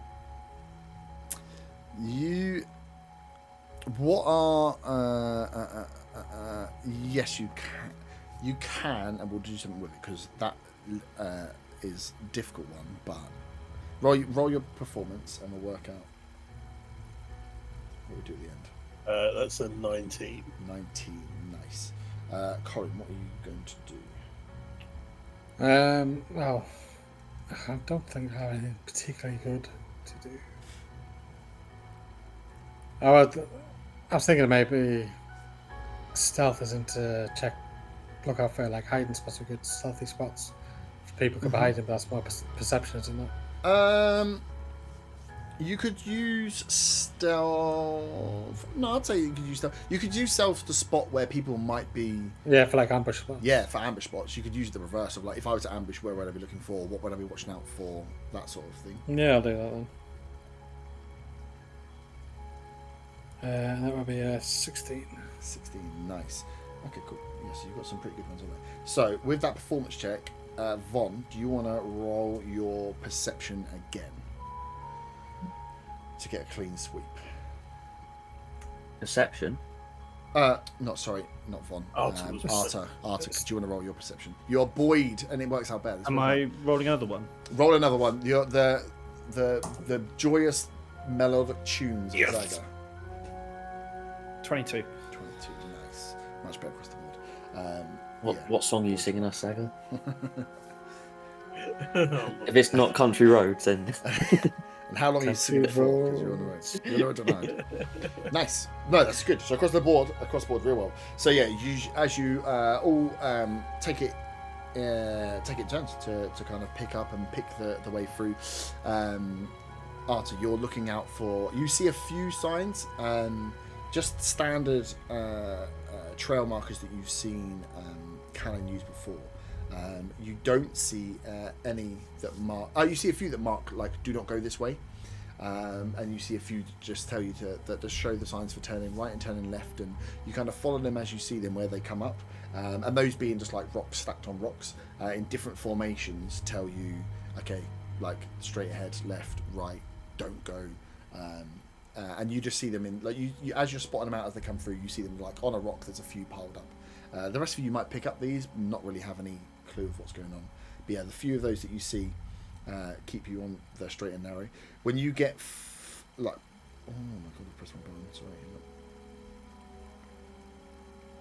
lost all your checks. With the stealth check as your pocket card, you see a few where you are now along the river. You don't see a lot of spots that you would perceive as being good for ambushing from a human side. As you're like pointing stuff out and looking, you note with kind of bundling in with the nature check that actually this would be you're way more likely, you feel like, in this area to have something of animal or monster status come after you. The river isn't too far, and the river ebbs and flows a bit as you kind of come away from it and come back. Where the swampland comes in from the river as well, you can see, and you take like a wide berth where kind of Arta takes you kind of away from where you're going to come back, and you realise that big swampy area, like God knows what could have been lurking in there that might drag you in, that you feel like something of the monster or animal kin is more to be worried about in this area than anything else. But you make your way through, and as you come towards, you start to you don't find a way through the bog. You start to get into the bog. The horses start to slop and slosh in there as they're getting their way through. They seem to find you manage to make their way through fine. It doesn't slow them down enough. It does go to difficult terrain, but you've saved yourself so much time in dodging it further on. It's just a normal amount of like a good 6 hour horse ride. Every so often you stop in to kind of feed them, make sure that they're not stepping on anything. They keep their cool. None of the horses from the checks you had feel the need to bolt. They all seem pretty calm, even start with Vaughn under control. And as you are starting to find the ground's getting a little bit deep, you can see the clouds overhead starting to darken, the grey clouds rolling over, and you feel that rain might be on the way or not. The light really comes down. You know when a dark cloud comes in and it feels like someone's turned the light out, the light draws down. As you're starting to really find the trudge getting hard, and you've been on the road for a long time, Faywin, you start to pop and see along the trees kind of change. Less of the way you've seen in the forest, the straight up kind of like hardwood trees. These ones seem to ebb and flow a little bit more. What's this? I can't think of what they're called. In like the swamplands where they have many roots. So you've got trees that have got many roots running out. It looks like multiple trees are running off single roots. Long, spindly trunks running out into the water and feeding off from stuff. And these trees with like big, wide open green leaves, heavy, large green leaves, like akin to kind of plants. And you start to see pink sprouts. These pink ballooned flowers start to appear, one or two. And as slow as you're getting through, you start to spot and pick out to the other guys these more of these pink flowers, like blooms of them off the sides of the trees, and then you spot your first large red bulb, probably like almost the size of Zaga and Corin, slightly smaller, up to their like chest height. These large round bulbs in the ground, with they're closed up as they are now, but yeah, like the buds of a flower, and then these odd shiny little what look like. What's the things? Not daffodils. The ones you blow and the things come off. They look like those little round pods. Dandelions. But they're almost gold or copper, like this very shimmering bright copper stuff to people. And you get the feel that you must be getting close to your destination now. You've been riding for about the right amount of time. You're starting to see the flowers. They're picking up more. You feel like your destination must be close at hand. So I inform people of that, the fact that the flowers are changing, and that's what was on the map. So you're at the point now where the horses are starting to struggle. You're in swampy water. You get the feel, and you're closer to the river edge now. You understand what Brennan was talking about now. The water flow out. You can hear water running. You can hear the river running. You can almost hear like there's extra water running. It feels like something is leading out. The ground itself is less swamp that you've dealt with here and more like bog, more like flooded, like saturated land. The horses are starting to struggle. You feel like actually it might be best that you get off the horse and walk them this last bit now as you're this close in. as the water's getting deeper, and you can just feel they're starting to struggle in the kind of density of carrying your weight and pulling what is getting up to be like a quarter of their leg in the swampy land now. So those of you with goggles and stuff, if you're not already, can wrap yourself up and drop in. I will get off and stand atop the bog. Oh yeah, you don't need to worry. Ba-ding! Sorry, So- Arthur. so it's only Arthur that has wet boots. Is what it is. Yeah, you're used to trudging through though. And there's also one of those things as well where probably you've been a wanderer for such a long time that you have learned to like enjoy the differences that come with different areas. So actually, do you know, sometimes it's nice to have wet, boggy feet because you appreciate when you don't have the feet, to try and keep yourself in a state of comfort all the time. It's boring when you can enjoy stuff that happens. Just avoid trench foot and you're good to go. Yeah. Don't lose toes. Nice. So yeah, you are. You can force the horses through and ride if you want, or you can get off and walk them through. But you're going to be approaching and looking out for signs of the River Haven. So we're done with the kind of travel aspect now. That was a roaring success. Congratulations. How would you like to approach finding, or if you were to find, how would you like to approach coming into the River Haven as you're kind of scouting out and looking for it? Do you want to tie the horses up here? Do you want to take them in with you? What's the game plan for? We feel we're within like a 10-minute search of this place, most likely.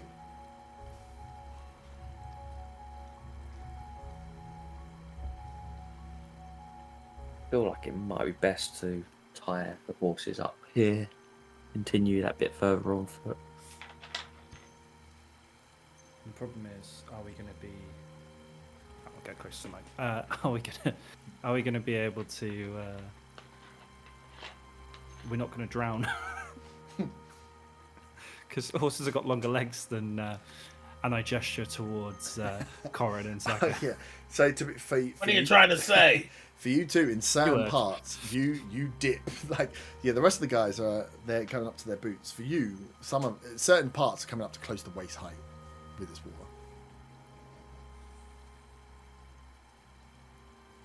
water. A hand here, anyone, please? Do you want to piggyback? No, If we're giving piggybacks, we might as well just use the horses. You could sit on the horse and walk the horse in as well. Yeah. It's just they don't want to be they will. Alright, we'll struggle keep the and make smaller more ones noise. on the horses, Yeah. and then Or could one make like one of those ice square things, just stand on and just push me along? like a Like a raft. toboggan. I love to just constantly rolling You can sit on the Dexterity saddle as well, so you don't get a cold bum. dexterity but checks. just make the ice cube and just pick up the ice cube and carry you in Yeah. the ice cube. No, just you know, you can just push me along on the ice cube. When you get pulled away by the water, Yeah. Yeah. currents and such. No. Cool. So you're gonna sit the smaller members on the horses and walk them in. Yeah. Yeah, I think that's sensible. Nice. And art is known for being sensible. Exactly. Oh, don't do it. Can you give me the marching order? So who's leading up? So those leading the line will be in charge of setting the pace and rolling the first perception checks for finding stuff. I guess I'll continue doing it because there's no one on my horse. Yes. Nice. Following behind, who would be at the back? I kind of care about the middle. I can be at the back if you want. Nice. So you dismount, those that dismounting, keep the smaller members of Pi on the horse, and you start making your way into and through the trees. It gets thicker and thinner at different parts, and boggier and drier at different parts, but you can definitely feel that this is bloated above swamp. There's a lot more water here than should be. Than should be natural for the amount of growth and trees that's still alive here. Like you can see where some of the flowers, like you're seeing just the bud and the top part of the stem. The rest of it's completely underwater, which would be very unusual for a flower. Can you roll me a perception check, please, Arta? That's a 10. 10. You start to, as you're walking through, you don't notice too much of a change. Again, the flowers stuff around here, but you feel with the 10, you feel like the start of some drier ground, or some ground that kind of lifts itself out slightly, and you take that path just to get some of the water away. You don't want to go in any. You know, sometimes when you, I don't know if you've ever walked in really deep water, you take the wrong step and you drop down a bit. You're like, woof, no. Any chance to get higher, we're just going to take going higher. Horse feels like it needs it, so you start to pull up towards its higher ground, and as you step up and get yourself around, you see there's patches of this kind of drier ground that's raised itself up. You've come up an elevation over like a number over a minute or so, where you feel like you're rising up, that wherever you're going to is sort of a slight plateau. You can see now that some of the trees have fallen away, and you notice a set of 2 stone pillars covered in grass and vines, and there's a pink flower on the left that wrapped around the left hand stone column. And you see, as you like walking and you walk around, you almost walk straight into this stone, and it stops to look up and look around you, and you notice you're kind of this is the first piece of man-made stone you've seen in a while, and it looks like a standing stone pillar. You can see that it's square in shape, that it's got some detailing like a band around the middle, so you know it to be chiseled and man-made, at least of some sort, rather than natural. I gesture to the rest of the group. I think this is natural. Who's got the? You've all got pretty good passive perception. Perception 11. Mine's 13. 14. Yeah. Pass perception 13 also. Oh, yeah, 13. Nice. So yeah, as you come around and then you point out the natural. Who are the 2 14s? The 2 elves. Yeah. So you two, as you come around and you point it out, follow up behind, and Faywin, as you come last up, you get more, being further back from the main stone itself, you get kind of the wider view, and you can see that there's 2 stone pillars, and behind that seem to be 2 potentially statues, and behind that seems to what at first looked like in the kind of dark seemed to be like a huge tree is actually a tree attached to what looks to be a wall, a stone wall that stands 30 or 40 foot high potentially, at its highest, with this tree wrapped into it, the tree itself climbing another 10 foot into the sky, as this kind of tree has taken over what is this thing. As you see, 2 stones, 2 statues, and then a wall. Ooh, a wall! How exciting! I call ahead and then inform them of what I've seen. Mm-hmm. Nice. What would you like to give them? Don't know how we're going to find your mushroom flower near a wall, though.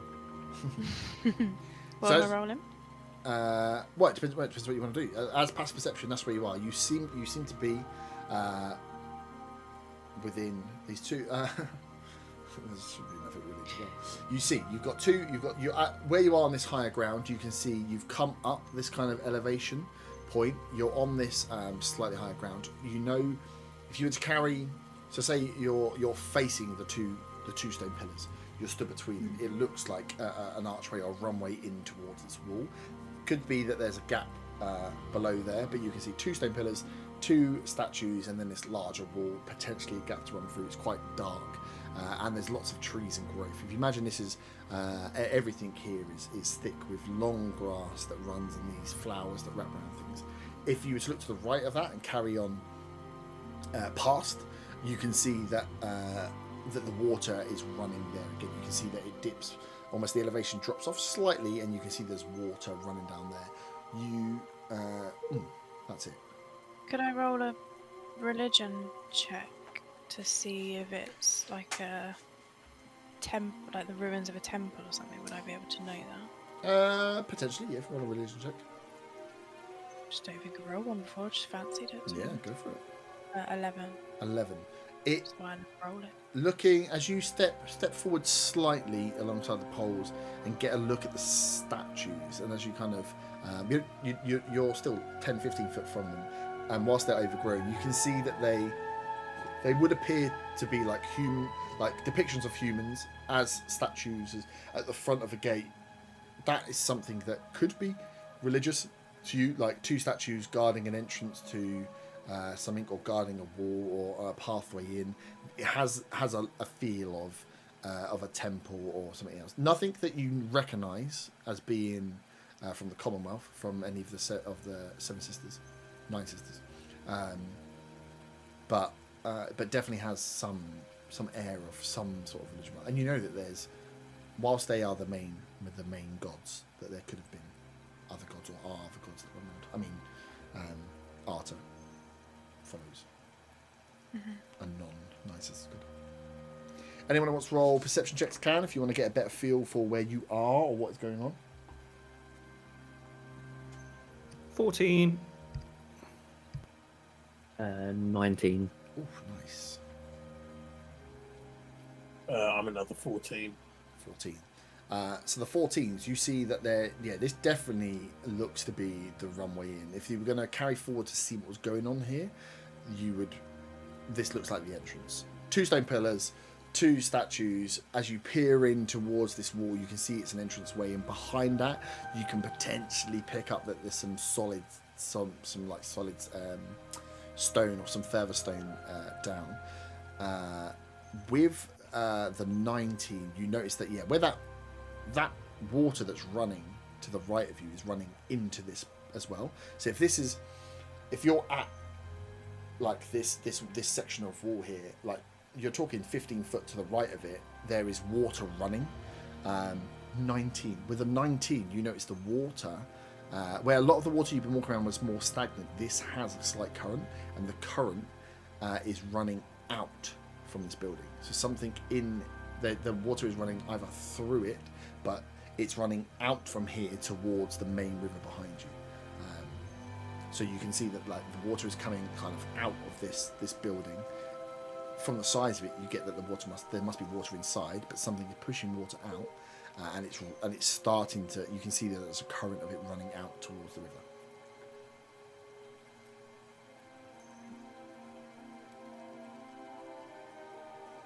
But yeah, you are at the front here. There's these stone things here. You could definitely tie the horses up here if you want to go and take a closer look. But that's what you get from here. You can hear the water running. You can see that this looks to be an entrance, and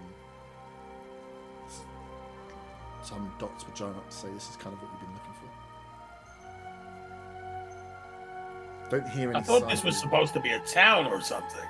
Do I know anything about this kind of ruin similar to this? Can I do like a history check, just given my wanderings / ramblings? Yeah. I don't know anything. That's a 3. You never really paid that much attention to Calais, unfortunately. To anything. Cool. What would you like to do? Sounds very serene. River running. You don't hear any sound of footsteps other than like you get the breathing and the odd stomp from the horse. Birds are chirping around the trees. There's a, because of the water and the slight elevation, there's almost like a damp fogginess that's in there. You can almost like taste the water on your breath. That there's a slight humidity with whatever's going on here. But as a setting, it looks to be some sort of ruins that have been taken by these trees. The trees themselves are impressive as hell. Long old vines and roots that spiral around these things and go deep into the water, into the ground. And yeah, these bright pink and bright like blood red colour flowers, and these are it's a beautiful sight. Definitely no danger. Just let's go.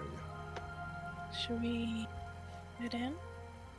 Yeah, I think tie up the That's why we're horses here, here. right?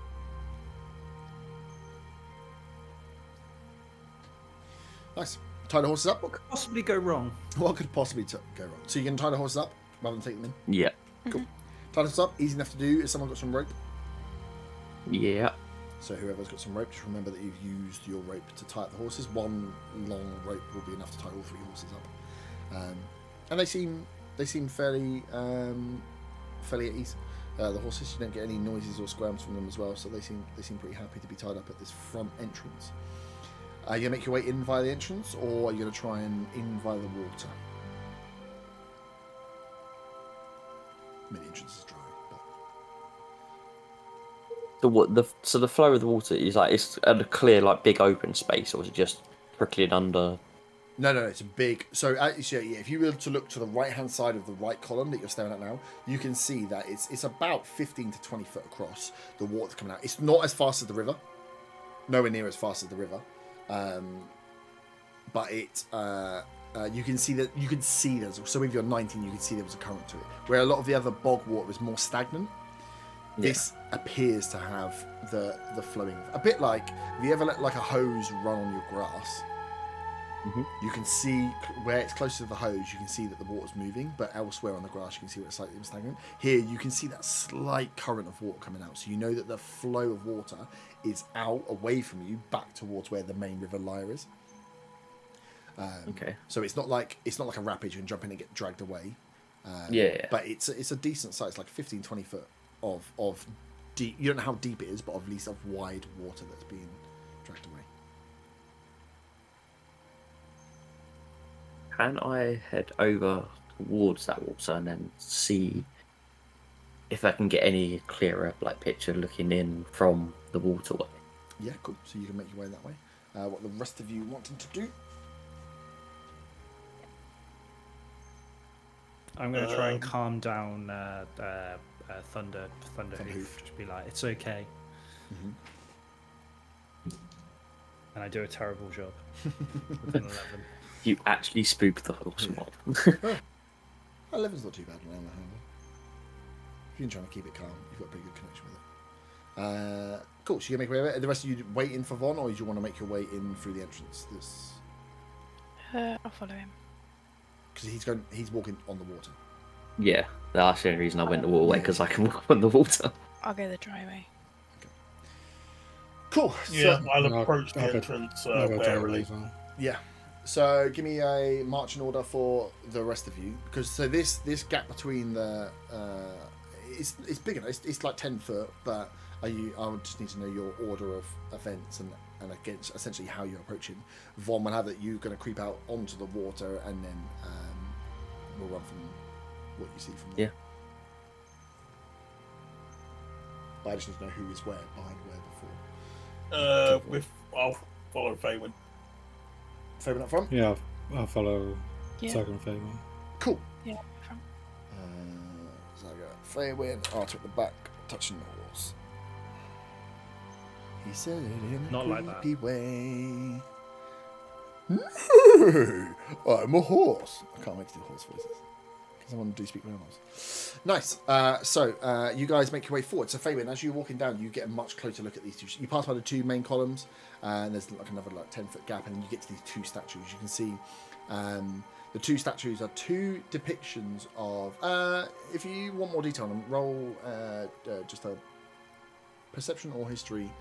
Or something else you can convince me of if you want more detail on the looks of them. You can see they're 2 humanoid figures at least. 14 on history. 14 on history. Nice. So you can see that they're whilst they're 2 humanoids, they are definitely of 2 different races. So you can see that one of them appears to have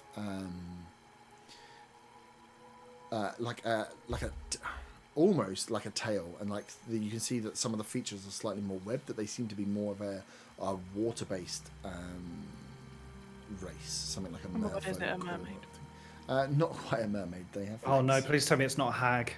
Can't be dealing with a hag.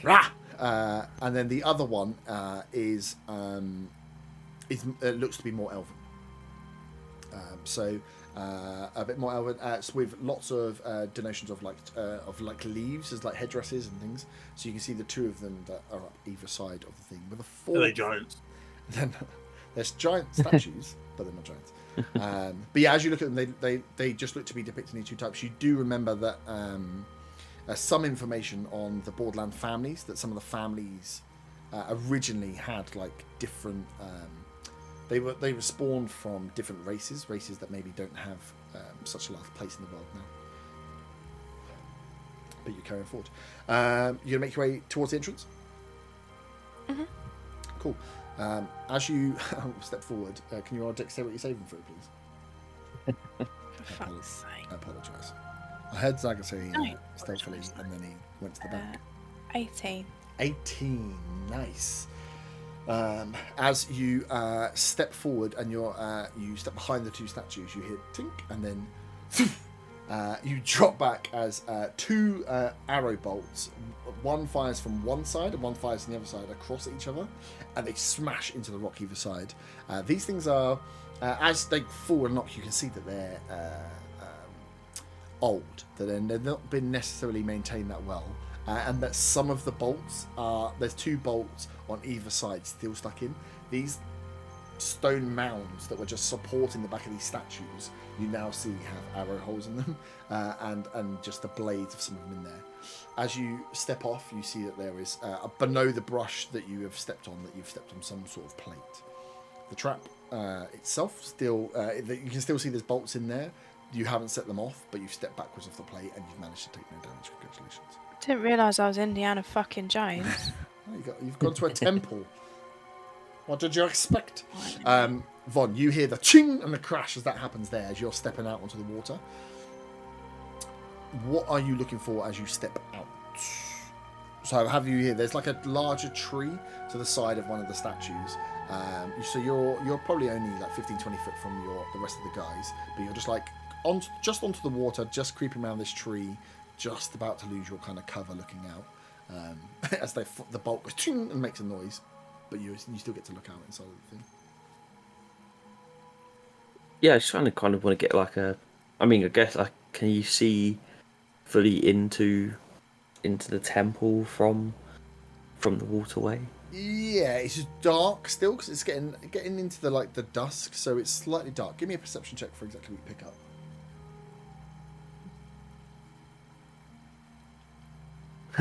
That's a 7. 7. You can see there's a lot of stone features in here. You can hear the water running. You hear like there's some running water coming from inside, maybe 30, 40, 50 foot away. There's definitely a source of running water in here you can hear because of the sound. But as you look out, that's pretty much what you pick up. You see some other stone structures around, but the dark, like the dim light of it all, you're just seeing like pillars. I can see pillars on the right, I can see pillars in the middle, I can see some poker pillars on the left, I can hear water, there's trees and plants everywhere. It doesn't look that dissimilar at a quick glance, and you've kind of been put off a little bit by the sound of the arrows firing. That's it. Where would you like to go? Making your way further in? So the rest of you that have just gone off the plate, you can see it. If you would like, you could try and make sure it never is going to fire again, or you could just step over the plate. It's only 5 foot. I don't know what to do. In character, that wasn't. Yeah.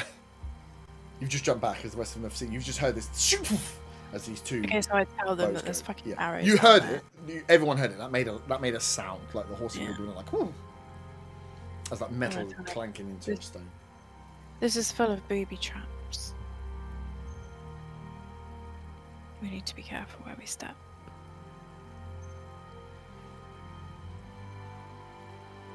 Can I light a torch? Yeah. So I can kind of get an idea of Yeah. seeing a bit more, like at least close range anyway. Yeah. Yeah, definitely. Yeah, you can light a torch. Yeah, and as you look around you here, you can see that you are on the leftmost side of what is like a 20-foot wide. We'll call it a river, but it's not a river. And around you, within like it gives you good light for what is it, 20 foot? It gives you bright light for 20 foot and dim for additional 20. Yes, in a 20-foot radius, you can see the river. You can see the river running back from the way, like out towards the river edge. Looking in, you can only see water. On where you're looking now, you can see to the left where you where the wall. If you were to step take one step forward. We'll make you take one step forward. You can see like where the wall was broken down. So this large wall is broken on this side. You can see the water is coming through, and you can see just over to the far side of your 20-foot range the other part of the wall where this was probably a wall that ran all the way across. You can see where it's crumbled down, and there's this water that's just running its way out here now. Looking forward, all you can see with that light is water. The further in dim light, you can see. Oh, with dim light, you can see that there seems to be some sort of stone feature that is the source of the water. In dim light, you can't quite make out what it is, but there's a stone. You can see a large stone figure, and you can hear the water is coming from the direction of that stone figure. Okay. The rest of you guys jumping over the plate, or does someone want to try and take a go at disarming it? You can Do I easily need jump. like a disarming trap tool? Or... No, you just need do it. thieves, tools, and then a sleight of hand. I'll try to disarm it then. Yeah. Give me a check. Check, yeah. Does it advantage with the thieves tools? Or... No, it just means you can add your proficiency. So sleight of hand plus proficiency. Yeah. Well, sleight of hand So includes your it's proficiency. I mean, yeah, without the thieves tool, you can't do it. Right, okay, so. It's a bit like lock picking. That'll be a dirty 20. Nice, easy. So yeah, you see where Faywin's foot steps back. You just manage to get your dagger in, lift it up, and you can see it's a very simple release on here that you can just snip off, and then the plate comes down. The arrows don't move. You can see the arrows are in the sides, but you can see that they're not. That you're pretty sure, like 99.99% sure that you've disarmed this trap. Well, it should be safe to go on this one anyway, just to be careful on the way.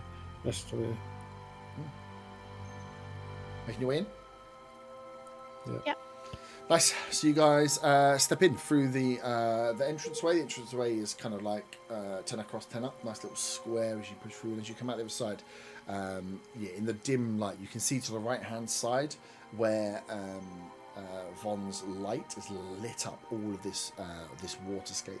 Where you are now, and for a decent step forward, it seems to be fairly dry, and then you can just see in the dim light some columns, as if there's some sort of there's some structure or up in front of you.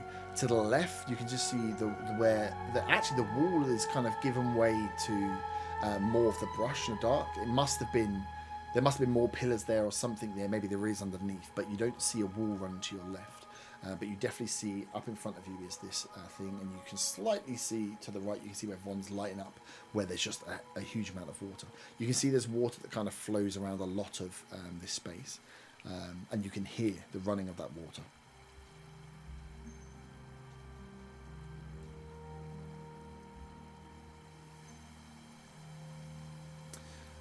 Anyone want to do anything as you step in? I'm assuming you're all jumping over. Everyone coming in? Yeah. Yeah. Nice. Yeah, I'm just trying to figure out what we're expecting to. So you would, find here. yeah. So you were told that there would, if you could find help here, there would be help to be found. But yeah, not there. Von.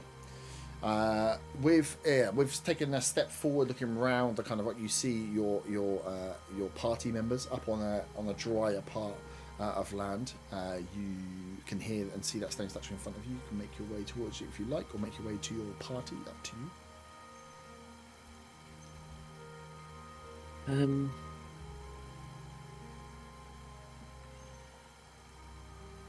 I think I'll still say a bit separate from them. Mm-hmm. Cheers.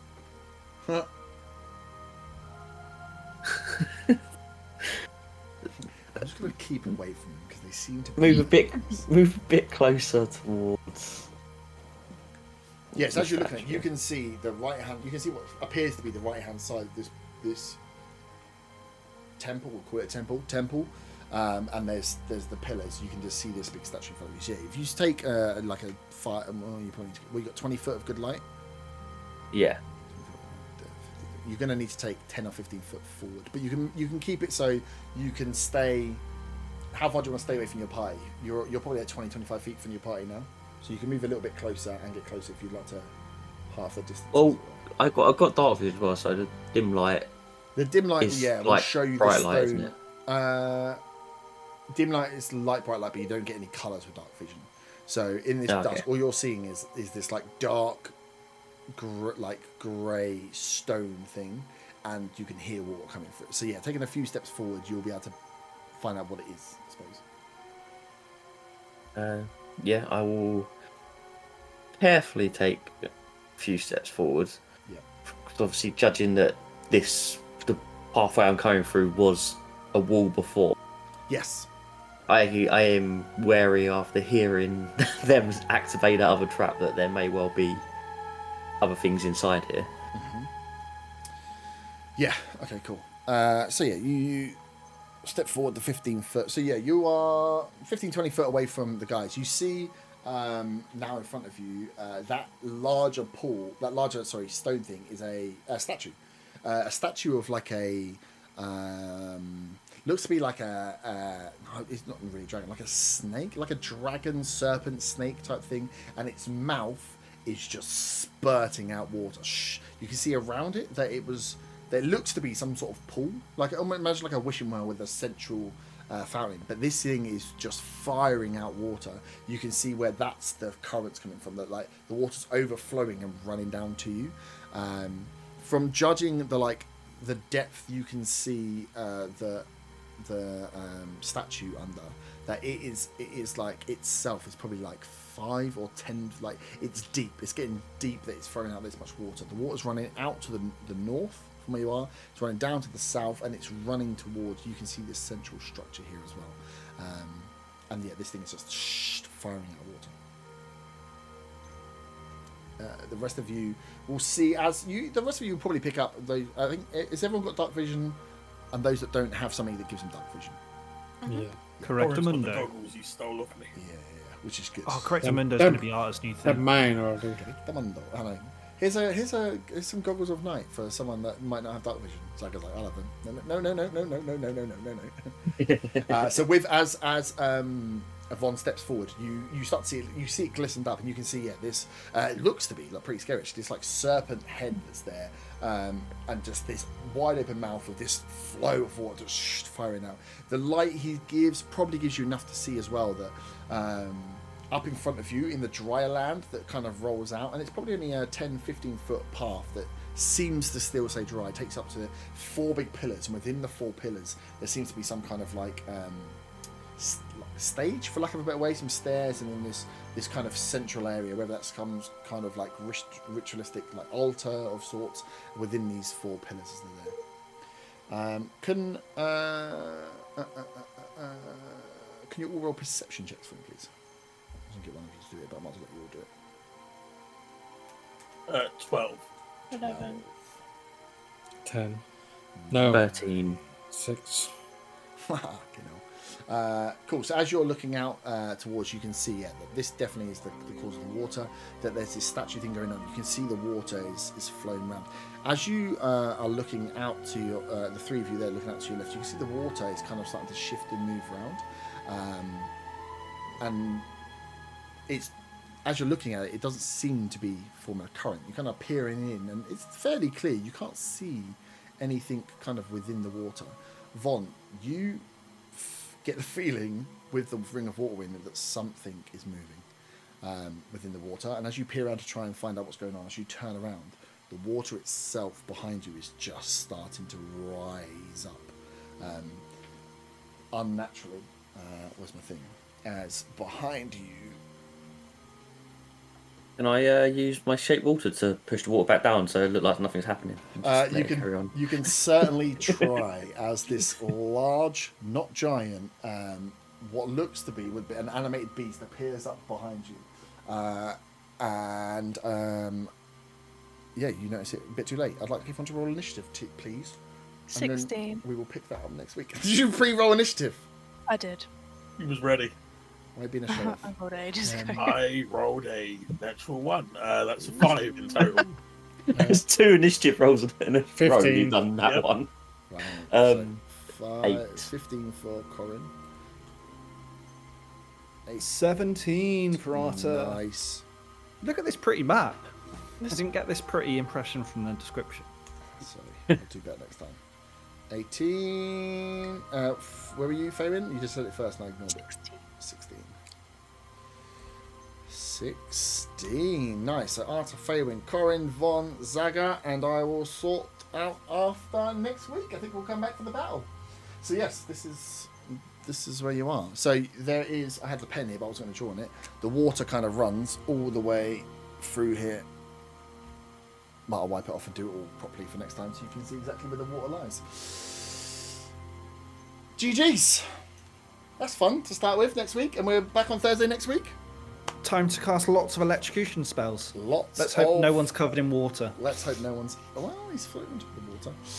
Well, yeah. I mean, technically, yeah. It's a solid surface to me, so technically I'm not touching water. I don't know how it works. Oh, excellent. Well, that's good. Let's have a look at my electricity spells in preparation for Get next ready week. for preparation for next week. But yes, this large thing has just risen up out of the water. The rest of you had seen around you the kind of water that's running on the left-hand side. It's moving against the current. And Von, as you've noted this, you feel something odd about the water you're trying to stand on. And behind you, this thing appears. I cast Fog Cloud. Nice! Oh, fucking hell, don't do that again. No, I don't think it's worth Every it. fight from now. Do it. No, because it's these are context definitely water specific, and I beasts. don't think there's context here. They're definitely water beasts, and they definitely have some fun resistances and immunities. Perfect, right, we'll start next week with a combat. A whole session without combat. I feel strange. I didn't even try and kill you once. But GG's, guys. We'll be back next Thursday. Does anyone have any final words? GG. I've really needed wee, and I put on Nipples. the river and R.I.P. waterfall sounds, and it's really not helping me need to pee. Turn them off now. Thanks, more. Yay! Right, Ta-ta. GG's, guys. We'll see you next week. Ta-ta!